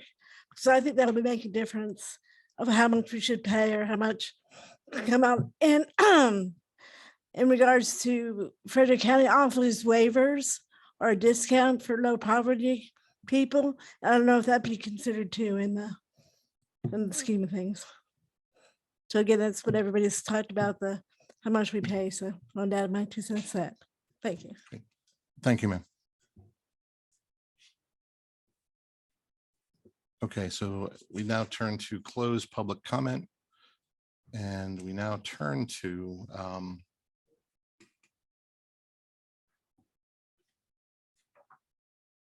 the board for deliberation. For clarity's sake, we've gone through the 5 individuals who've signed up. It was not 6. There was a name that was written twice. So we've heard from those 5 individuals, and now at this time we move to deliberation by the board. So we now open this to discussion for the board. Mr. Ritz. Oh, no, I had my mic. I mean, does anyone else want to go first? You have the floor, sir. No? Okay. I guess the one thing that I would like to focus on this evening, and I know I focused on it a lot of times, is the infamous 6,000 gallon minimum per quarter. I started that, goodness, probably 2014, 2015, probably 2015, when we were looking at the sewer rates, or maybe after the sewer rates were last raised. And our previous town manager, not current, but previous town manager, told me that, well, we have to use the 6,000 gallon minimum. It's state law. Anything under that would be considered unhygienic. I did not call him out on that at that time or seek to, to prove that. And unfortunately, that was an incorrect statement. And then we had our water rate discussion on the horizon, and I brought it to staff's attention, and we were all informed that, the consultant that was brought in to look at this was going to consider that when they when they went through their rates to propose to us. And lo and behold, when they gave their presentation, there we were. We had the 6,000 gallon minimum was continued to be used. And it was explained that that's industry standard. And we kept hearing that term, industry standard. So after that meeting, I went and I looked and I shared with the board and I shared with town staff my investigation of Frederick County, the county itself. I touched on a little bit, but the other municipalities in Frederick County. So I was curious to see if they were using the 6,000 gallon minimum as well. And it appears from my research that only Frederick City uses that per quarter. Others, it's all over the map. Some are lower, some are higher. But what it proved to me is that the so-called industry standard actually isn't an industry standard, or everyone else in Frederick County is just not following it. Now, that said, there are other factors at play too that these other municipalities have that we don't. They have more staff, more resources, bigger budgets. So you can look at it that way too. I would have just hoped to have seen some data presented to us. I did not ask town staff to do this though, and I realized it was extra work to do, but I would have liked to have seen another scenario even after the consultant came to us and gave their recommendations, showing me to shut me up that the 6,000 gallon minimum, anything less than that per quarter would actually hurt us. If you factor in other things, I don't know. We just don't know. We don't see it. So I am still concerned about that. That's probably only a select few individuals in town. I am looking out for them though. I know that they use less than 6 per quarter, or, you know, around there. So what do we tell them to do? You know, they're going to be charged for an amount that they're not using. Do we tell them to turn their faucet on, just let the water run? Well, no, that's kind of stupid, but you have water users in town that are hooked up to our water system that actually don't use water at all. For example, on South Seaton Avenue, St. Joe's Church Cemetery, I know that they paid to be hooked up to our water. They paid those fees. There are some quarters that go by where nothing's used, yet they still have to pay the minimum fees because it's under 6,000, even if it's 0, that's going to significantly increase. So I'm not trying to single out anybody. I just know that's an example. And I look at basically, you know, we're all in this together. The cost of living, as it was explained, you know, these increases are going to impact a lot of people in a bad way. I think that I know that there are individuals every quarter, I'm sure Ms. Willits can attest to that, that they're notoriously either late, they're just having trouble making their payments. I think we're going to see a lot more when this is all said and done. I know that the water rates need to be raised. I get that. Water is not free. Water comes from up in Rainbow Lake, comes from our wells. It needs to be treated. It needs to be distributed to everybody in town. That costs money. I get that. It's unfortunate, though, that we're in this situation. We're voting on this evening after thinking about it all these months and after our last meeting. It is, in my opinion, awfully aggressive, and it's very hard to vote yes on that, to face everybody that put me here in office. I'd like to represent them.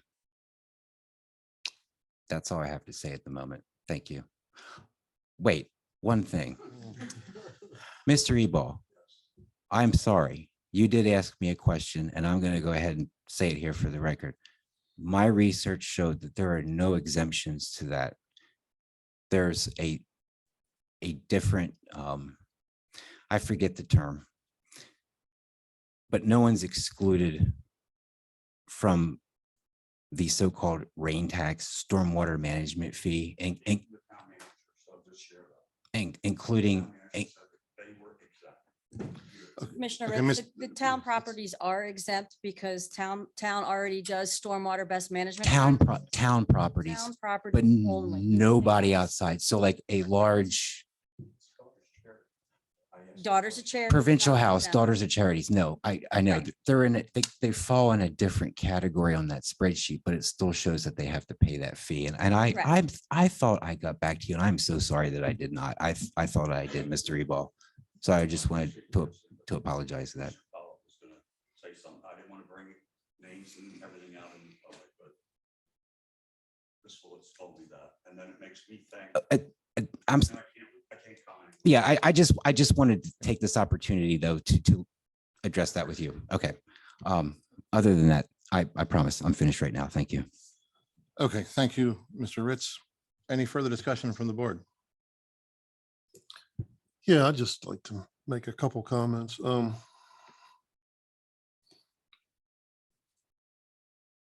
We're not sure in which direction to go. A couple months ago, when we had the developer come in and give his presentation, we had about the same number of people sitting here that are totally against any development. So if we don't do any developing and we don't raise any fees, how do we continue to operate? I don't have the answer, and I'm supposed to have the answer, but how do we do that? So it's a different group of people that didn't want the development. There are still people that didn't want rudders. There are people that don't want the proposed or the possibility of a warehouse out along 15, the property that's in the town limits out there. They don't want that. They don't want any houses. They don't want anything. We can't survive like that. So we're kind of at a dead end. I just spoke about our representation in Annapolis. We have none. Western Maryland has none. They could care less. Prince George's County could care less if we have drinking water up here.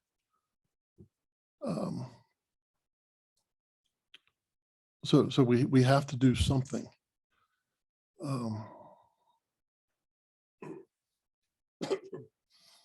I know this is tough. It's really tough. But Ms. Wills, do you have the breakdown of what the cost would be per day? Yes. We broke that down. Can we share that with everybody? Yes, and I forget who spoke. This is for water usage up to 6,000 gallons and the 3/4 inch meter.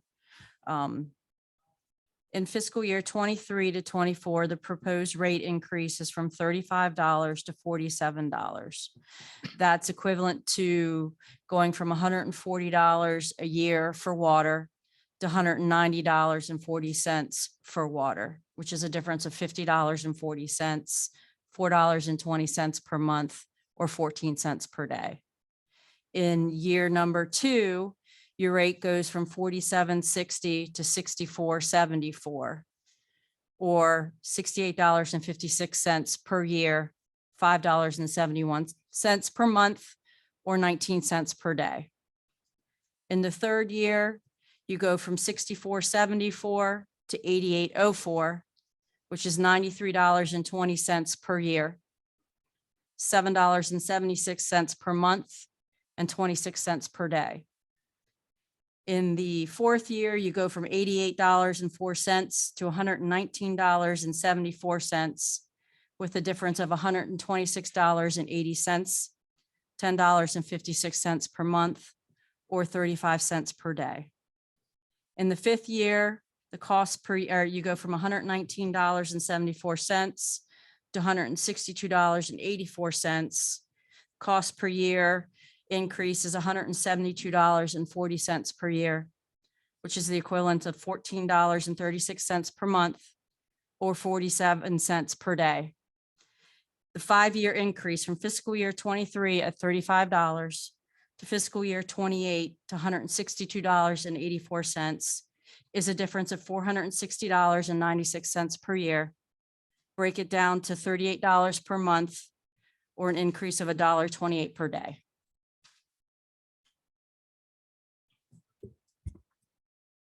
This is my 5th bottle of water today, only because I've been working outside all day. And yeah, I didn't wear sunscreen, so my wife yelled at me. But I've spent $5 today on bottled water. And it's not because I don't drink the regular water when I'm inside, I do. So I spent $5 on bottled water today. I don't know. I'm going to be upfront and honest with you. And you guys, everybody can throw stuff at me. I would sooner vote to do the 5-year plan now.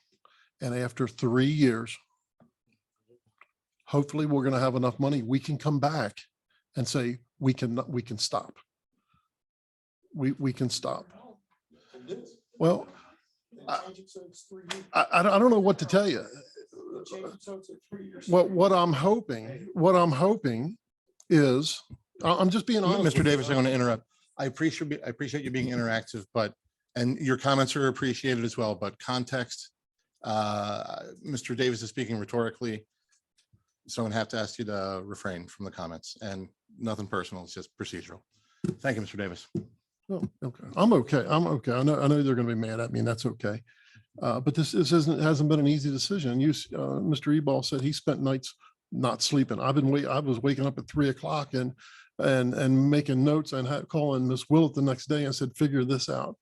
But I'm hoping that somewhere in these next 5 years, we will be able to get some help from the county. We will be able to get some help from the state and possibly get some help federally.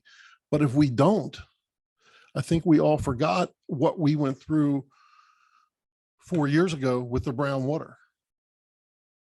And if we don't do something, it's still there. It's still there. It just hasn't reared its ugly head again. Hasn't broke loose. It's still there. And it's our job, our responsibility to make sure that doesn't happen again. I just don't know. I hear everybody say there's other things out there. What are they? What are they? Because we've been looking, we've been asking, we found some grants and we found some loans, but we have to have money to offset those.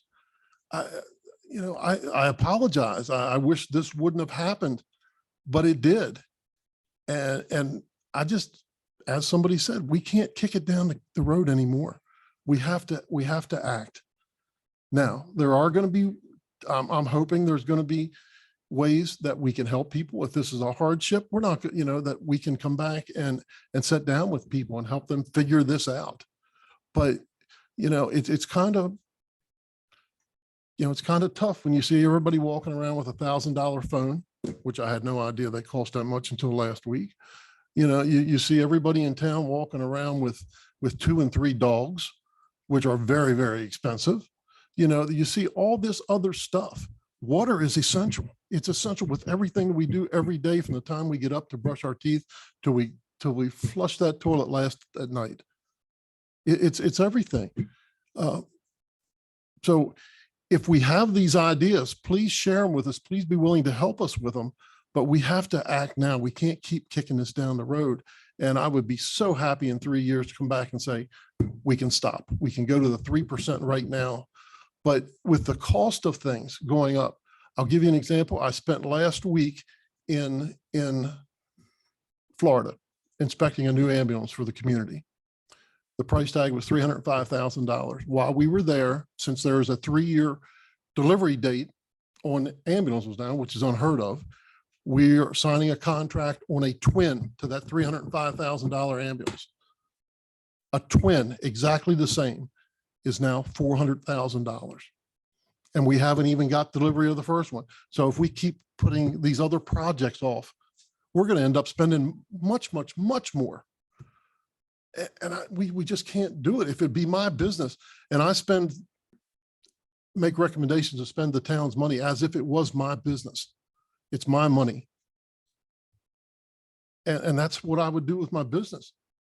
Would have to bite the bullet. You see restaurants, somebody said they went in a restaurant the other day and got 2 hot dogs and a soda, $14. They went right back in that same restaurant the next day and ate. Whoever thought we would pay $14 for 2 hot dogs in Emmitsburg? Whoever thought that it would cost $520 for somebody to spend 2 nights at the Sleep Inn in Emmitsburg? I just made a reservation for a friend coming to town. $528 for 2 nights to stay in Emmitsburg.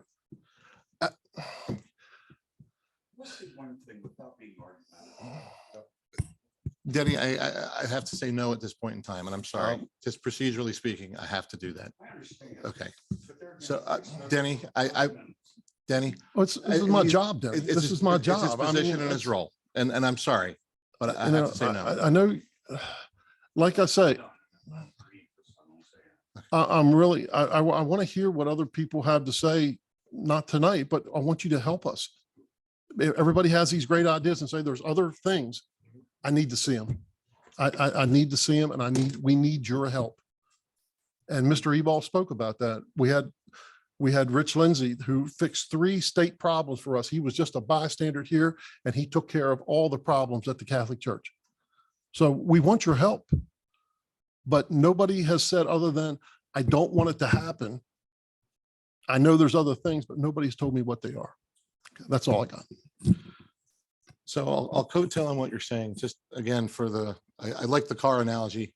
You know, you'd be stupid, the other line. I like that because I appreciate, and looking at me, we just bought a car. I'm tolerant of that. To qualify for federal support down the road in the immediate future, we have to have this demonstration of real effort to have this reserve in place, whether it's 90-day or whatnot.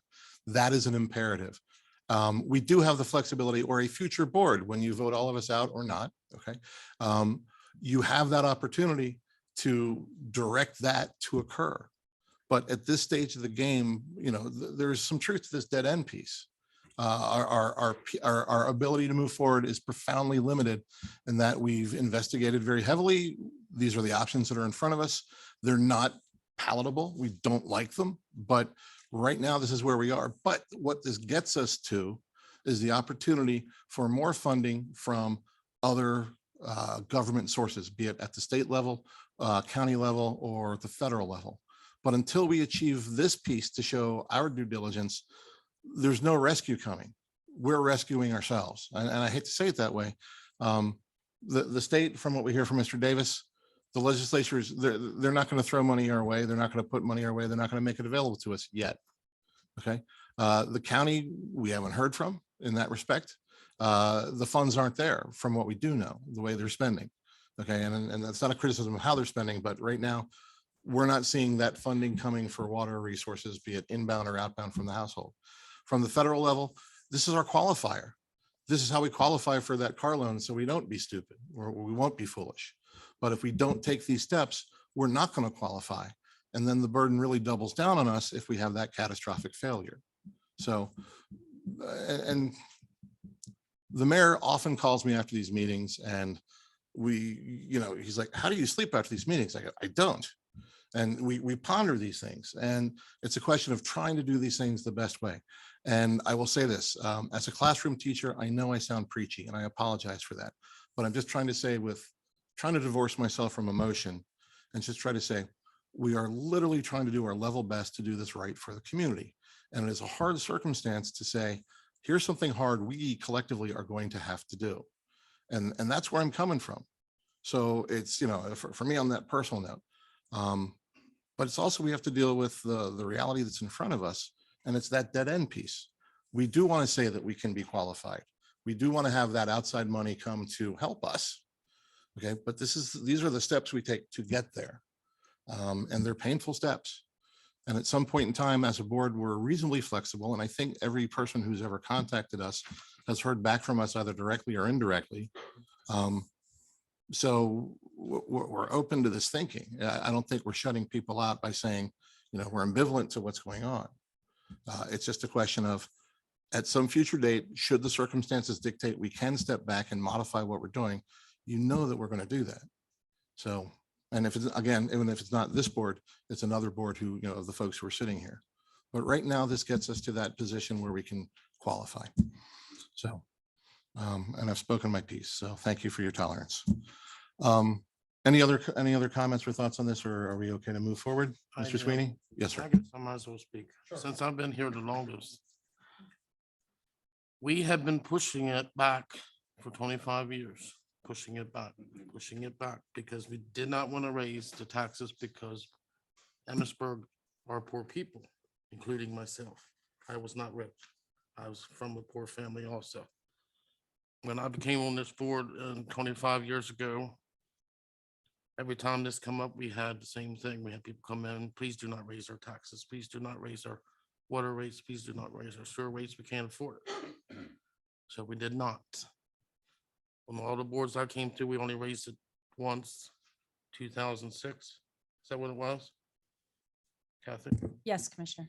And in 2014, correct? 13. 13. So in 25 years, we raised it 2 times.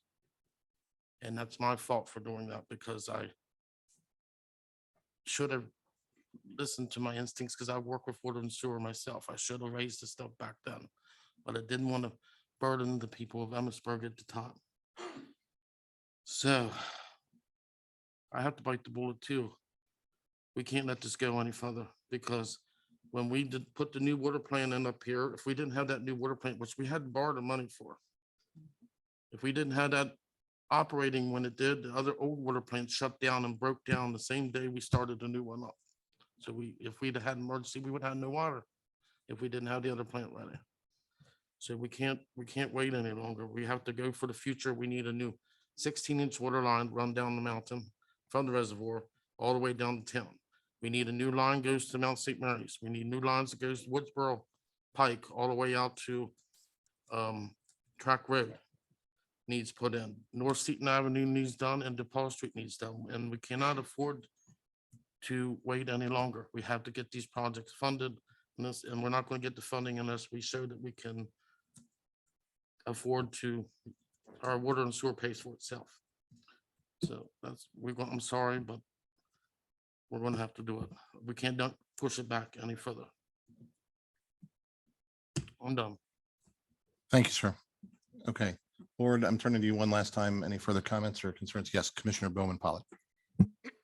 I know I said a lot in commissioner comments already. But after that last meeting where I was completely confused, frustrated town staff and probably a lot of commissioners as well with all the questions. I'm also not sleeping well at night. And if you ever need to lose weight, become a commissioner because it works great for stress.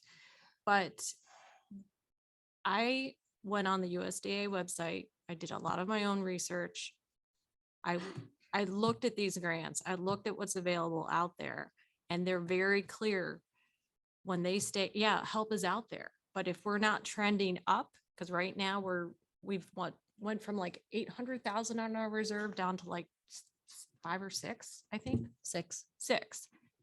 We're almost bankrupt when it comes to our water fund. Like it's not okay.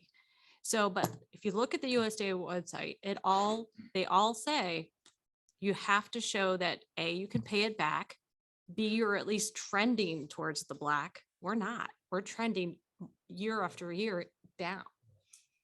I believe Ms. Willits and town staff provided us 25%, 10%, and 30% that was presented, if I recall correctly. And I sat down and looked at those numbers. So this is what made it very difficult for me.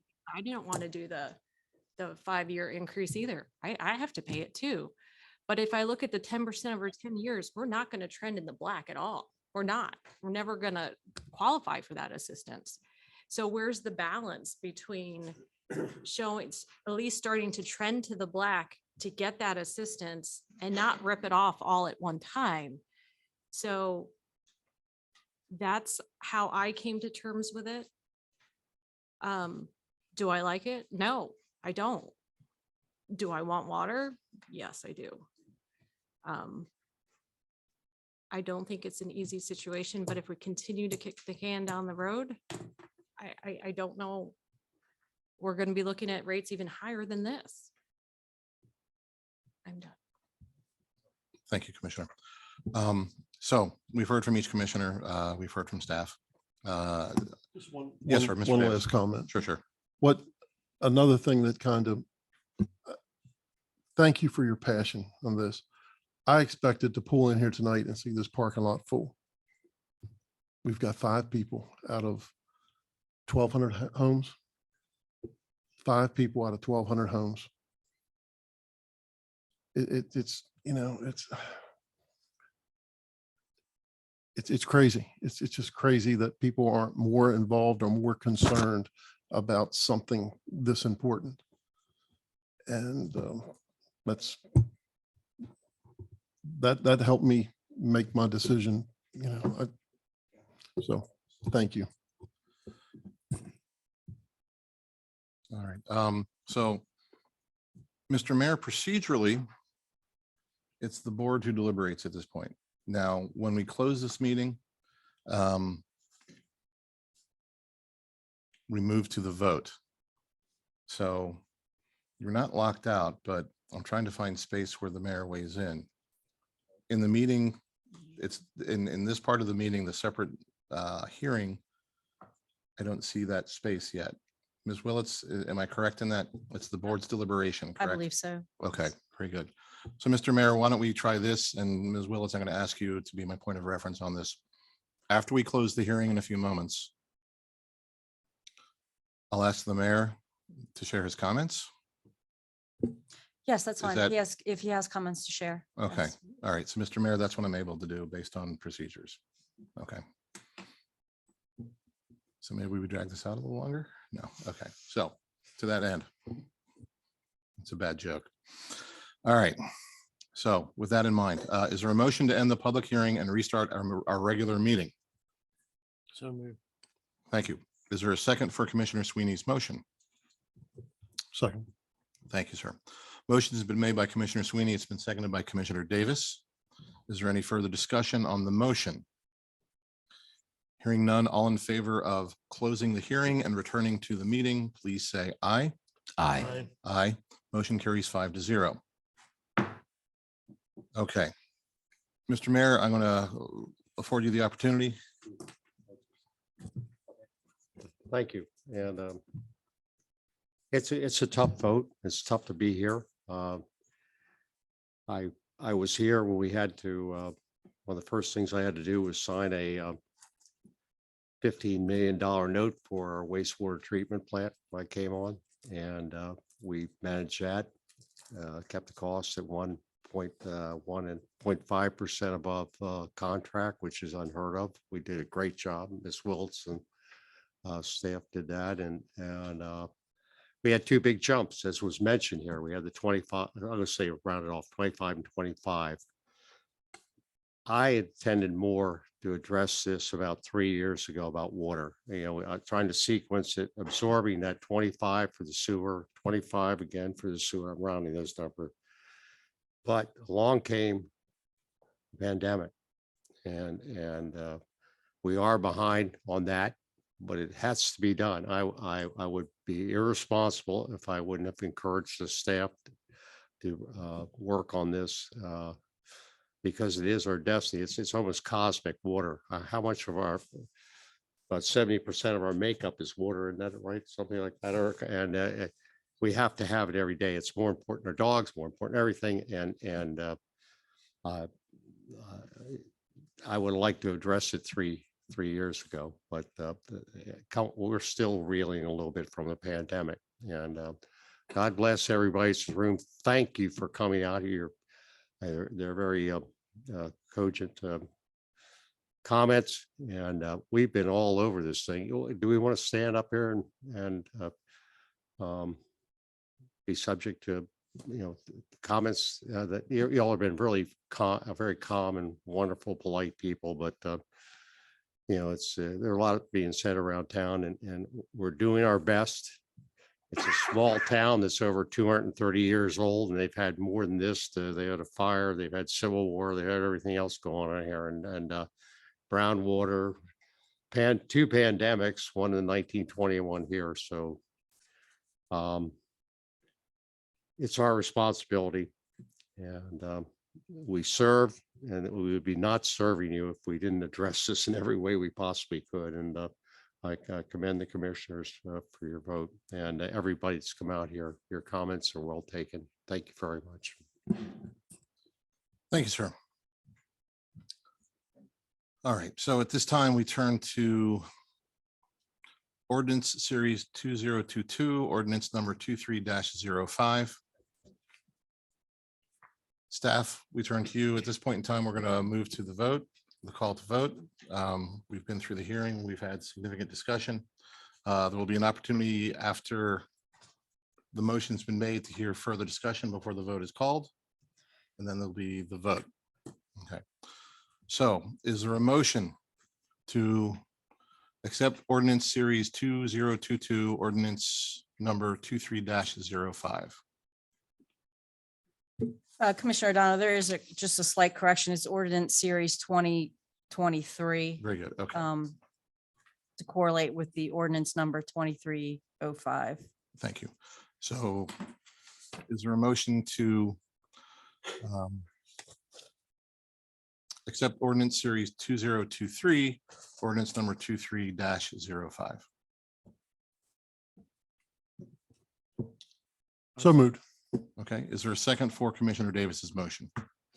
I'll second it. Thank you. Motion's been made by Commissioner Davis. It's been seconded by Commissioner Sweeney. Is there any further discussion? Hearing none. Sorry, did someone? No. Okay, all right. Hearing none. All in favor, please say aye. Aye. Aye. Aye. All against, please say nay. Nay. The motion carries 4-1. Commissioners Davis, O'Donnell, Sweeney, Bowman, Pollitt in favor, Commissioner Ritz against. Thank you. Okay, we move to our second agenda item in a moment. There will also be a public hearing related to that regarding the fence height issue on a corner lot. So we'll go to that in a moment.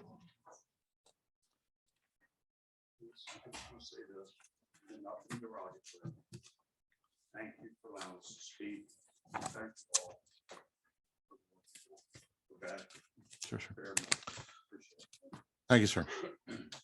Okay, we turn to agenda item number, sorry, I can wait.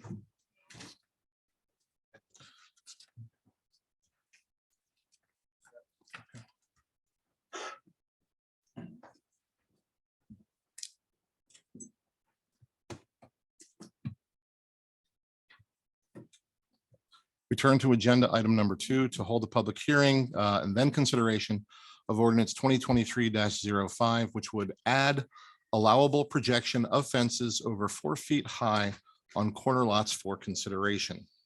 So I'm moving to the language for our second public hearing. And with that in mind, is there a motion to end the regular meeting and start a public hearing? So moved. Great. The motion has been made by Commissioner Bowman Pollitt. Is there a second for this motion? Second. It's been seconded by Commissioner Davis. Is there any further discussion? All in favor, please say aye. Aye. Aye. And the motion carries 5-0 to end the regular meeting and start the public hearing. So we now call to a public hearing. The meeting to consider ordinance 2023-04, which would add allowable projection of fences over a 4 feet high on corner lots for consideration has now started. Staff, we turn to you for your presentation. Hi, so 2 amendments to the chapter 17 zoning are proposed. The first amendment adds a new section to the 17.40 exception and modifications, focusing on the placement of tall fences on corner lots, particularly more than 4 feet high. And the proposed amendment also incorporates an illustration into the code. And the second proposed amendment to this chapter revises the definition of the term lot front of to clarify how the front of the lot is determined. To give some background, the proposed amendments came from a Board of Appeals variance case and Board of Commissioners petition involving property on a corner lot where a fence of a certain height was installed and was determined to be violating the town code, according to the former zoning administrator. Then the board had referred the matter to the planning commission, who had directed the staff to prepare a text amendment to address it. The staff drafted the amendment, and that's being presented today. And it has been approved by the planning commission. So as I mentioned, there are two amendments. The first adds a new section to 17.40060B, and it reads fences, fences over 4 feet high on corner lots. The front of the lot shall be established consistent with the definition of the term lot front of in section 17.04.020 of this ordinance, and no such fence shall be permitted there. Such fence may be permitted along the side not qualifying as the front, provided the fence shall not extend closer to the established front of the lot than the nearest front corner of the principal building. Figure 1 illustrates the application of this standard to two example corner lots. So as you can see in the picture, it's a map with two examples of corner lots, both located at the intersection of Brookfield Drive and Carrick Court. And the property lines are outlined in yellow. Blue line is the location of allowable fence, while the red line sets the boundary for how far the fence could extend.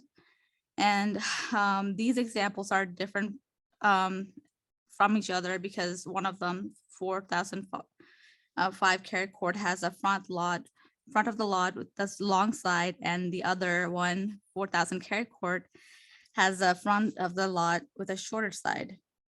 So this image should help the zoning administrator determine the front of the lot. And I also should mention that the current text in the code would be still there. It will remain as is, as general requirements. So this new amendment mentions section 17.04.020, which refers to the definition of the lot front of, and in addition to that definition is the second proposed amendment. It'll keep most of the text. So it'll read lot front of means the side of or sides of an interior or through lot which abut a street. A corner lot shall be deemed to front upon the street which it has the least dimension. And then we're adding, except that in the application of section 17.40.060B, the zoning administrator may establish a different front of lot upon finding that the principal building on the lot faces the side with the greatest dimension. So basically, the current code does allow 6 foot tall fences along the non-front side of the corner lots, as long as they don't come too close to the true front of the lot. But it's still confusing, and that's been proven by the conflicting interpretations. So that's why we're suggesting these amendments. They should clarify the requirements of the boundary fences. And yeah, that's all. Thank you. That's appreciated, staff, for the summary. Board members, any questions for staff related to this item? I have no questions, but I do have a comment, Mr. President. Yes, sir. And my comment is actually very positive. It's unfortunate that we're here tonight. The reasons that we're here was due to a violation of the code, so to speak, interpretation of the code. And I want to commend staff. I want to commend Board of Appeals, everyone involved for taking a reasonable approach to all of this and to look at our existing code and say, hey, wait a minute, that kind of stinks. Let's revise this. And I think that that's a really good thing. I do appreciate that. Of course, I've been in the planning commission meetings, so I know all what's going on here. I have no questions. I think this is great. Thank you. Appropriately biased position, sir. Yes. Mr. Davis. I just want to piggyback on that. I want to apologize to the citizens that we put this hardship to and what you had to fight through for, what's it been, a year now? Over a year. And we're glad we got this straightened out, and thank you because you've just made it easier on other other people in your same predicament. So thank you for sticking with us and Great. Okay, thank you, sir. Any other comments? No? Okay. I like this change. I think it's appropriate. I've looked at the fences. I see the fences. It's and the frontages of the house. It's a common sense approach. Additionally, the only feedback I've heard has been positive for this. I haven't heard anybody say no. So on all points, it seems to be solid ground. So with that in mind, is there a motion to accept the ordinance series 2023 ordinance number 23-04 as presented? So moved. Thank you. Is there a second for Commissioner Bowman Pollitt's motion? second. Thank you. Motion's been made by Commissioner Bowman Pollitt. It's been seconded by Commissioner Davis. Is there any further discussion? Yes, I have a question. For clarification, I'm seeking answer from town staff because I don't want to put us in trouble, get us in trouble and then negate all of this evening. Due to my involvement in the planning commission on all this, is procedurally, is it okay that I vote on this? Yes, it's fine. Okay, I just, Yes, that was a good question, but yes, you'll be I fine. hate for it to come back and like, Right. I jeopardize it. It's jeopardize it somehow. Okay, thank you. Fair question and appropriate. So any other comments? Nope. Okay, therefore, all in favor, please say aye. Aye. Aye. Anybody against? The motion carries 5-0, all commissioners present. Okay, we now turn to agenda item number 3 related to the sheriff's office new contract. And we turn again to town, sorry, sheriff's office new contract for the fiscal year 2024. Staff, we now turn to you. Thank you. It's nice we have it early. We're not rushing in June to get it approved. So this is the standard Frederick County Sheriff's Office contract that the town has approved for as long as I can remember, since the town has employed or contracted with the sheriff's office for services from the Frederick County Sheriff's Office. The contractual cost for fiscal year 2024 is $286,060. It's about a 5.1% increase from fiscal year 23's contract cost. The sheriff states the increase is due to an increase the uniform law enforcement pay scale and associated fringe benefits. Other than that, nothing else has changed in the contract. What was the percentage increase again? I'm sorry. I zoned out there for a second. 5.1. Thank you.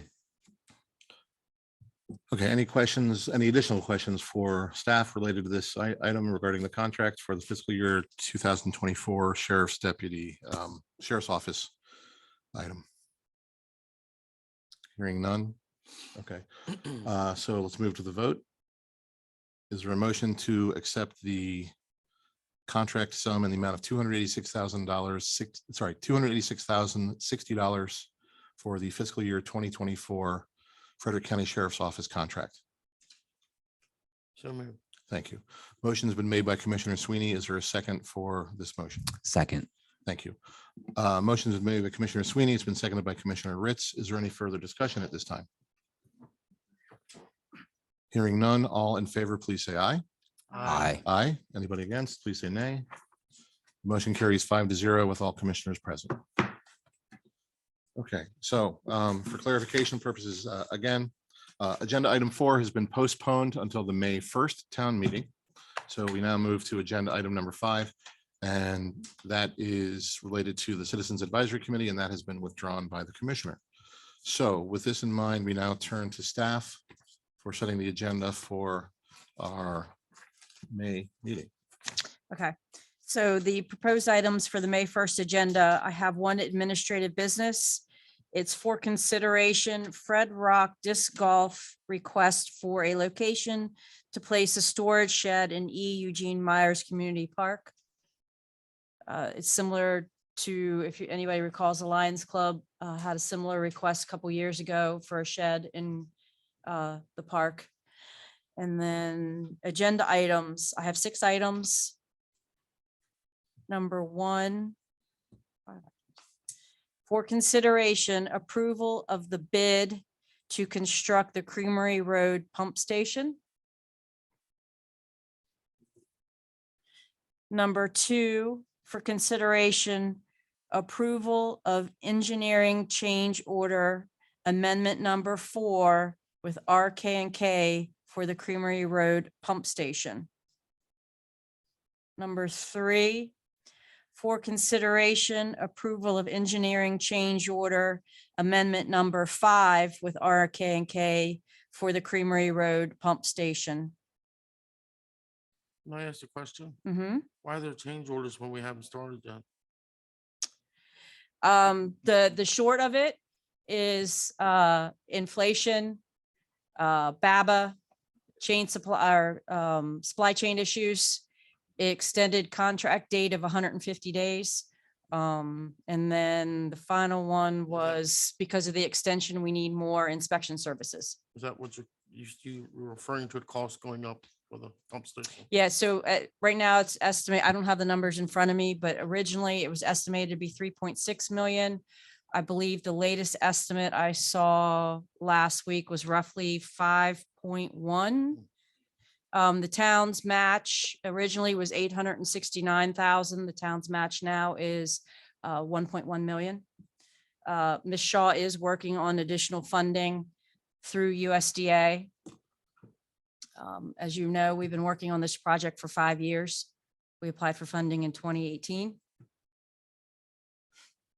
So, Mr. Sweeney, does that answer your questions? Yes, I just Okay. wondered why. yeah, there's, They haven't it's, started the project yet. it's a whole litany of things that have caused the price to go up. And so the reason to get these change orders approved now is so that we can apply for the additional funding through USDA, which they anticipate being able to do. However, the town's match obviously goes up as well. Next item would be the initial presentation of fiscal year 2024 budget. If you recall, this is where we just give you the budget. We give you a quick overview of it, and then you take it home and you send me all your questions ahead of the May 15th meeting. The next item is fiscal year 2022 budget transfers to the Capital Projects Fund for consideration. And the last item will be for consideration approval of policy P23-01, adding the 1 month and 1 year option to parking permits. Right now, we currently have 3 months and 6 months. Repeat the duration of the. item. Approval policy P23-01, adding 1 month and 1 year option Okay, to thank you. parking permits. Thank you. That's what I have. Terrific. All right. Ms. Bowman Follett, there was a discussion about trees in the park. Do you want to bring that back just as sort of an introductory item as an administrative business item to discuss? Sure. Or do you Yeah, want to, we okay. can. Okay, so what would you like to call that? Community park Community park, replacement trees? parking lot, trees. Okay, so community park, parking lot, trees? Yes. Okay, great. Okay, and that's a for discussion item under administrative business. And Ms. Bowman Follett, will you be directing that discussion? Sure. Okay, will you be able to meet with staff beforehand so staff can have a Absolutely. a piece of the process? Yes. Okay, thank you. All right, anything else from the board? Happy Easter, everybody. Very good, okay. All right. I do Yes, have a Mr. question. Do Ritz. we have to approve our meeting for the 15th tonight, which I guess is just the budget? I don't know that we have to approve it tonight. We can do it 2 weeks prior with the May 1st meeting. Well, the it's First Monday meeting. it's a set meeting that is always, it's in the calendar. It always happens, second Okay. meeting in May. Good. Okay, I don't know that we have to. it's fine with me. Yeah, You can vote. I don't need, Satisfies your I just concern. throwing it out there. That's all. Fair enough. Okay, staff, any other items? Okay, No, thank so you. the board, I think we're set. Staff, we're kind of set. Okay, is there a motion to accept the Agenda items for the May 1st, 2023 town meeting. So moved. Thank you. Is there a second for Commissioner Ritz's motion? Second. Thank you. Motion's been made by Commissioner Ritz. It's been seconded by Commissioner Bowman Pollitt. Is there any further discussion? Hearing none, all in favor, please say aye. Aye. Aye. Anybody against, please say nay. Motion carries 5-0 with all commissioners present. Okay, any last items, board? No? Okay. All right, so with that in mind, is there a motion to close the meeting? So moved. Thank you. Is there a second for Commissioner Sweeney's motion? Second. Thank you. Motion's been made by Commissioner Sweeney, seconded by Commissioner Ritz. I'm assuming no further discussion. All in favor, please say aye. Aye. Aye. The motion carries 5-0 with all commissioners present. The meeting closes at 9:19 PM on April 3rd, 2023. Thank you all.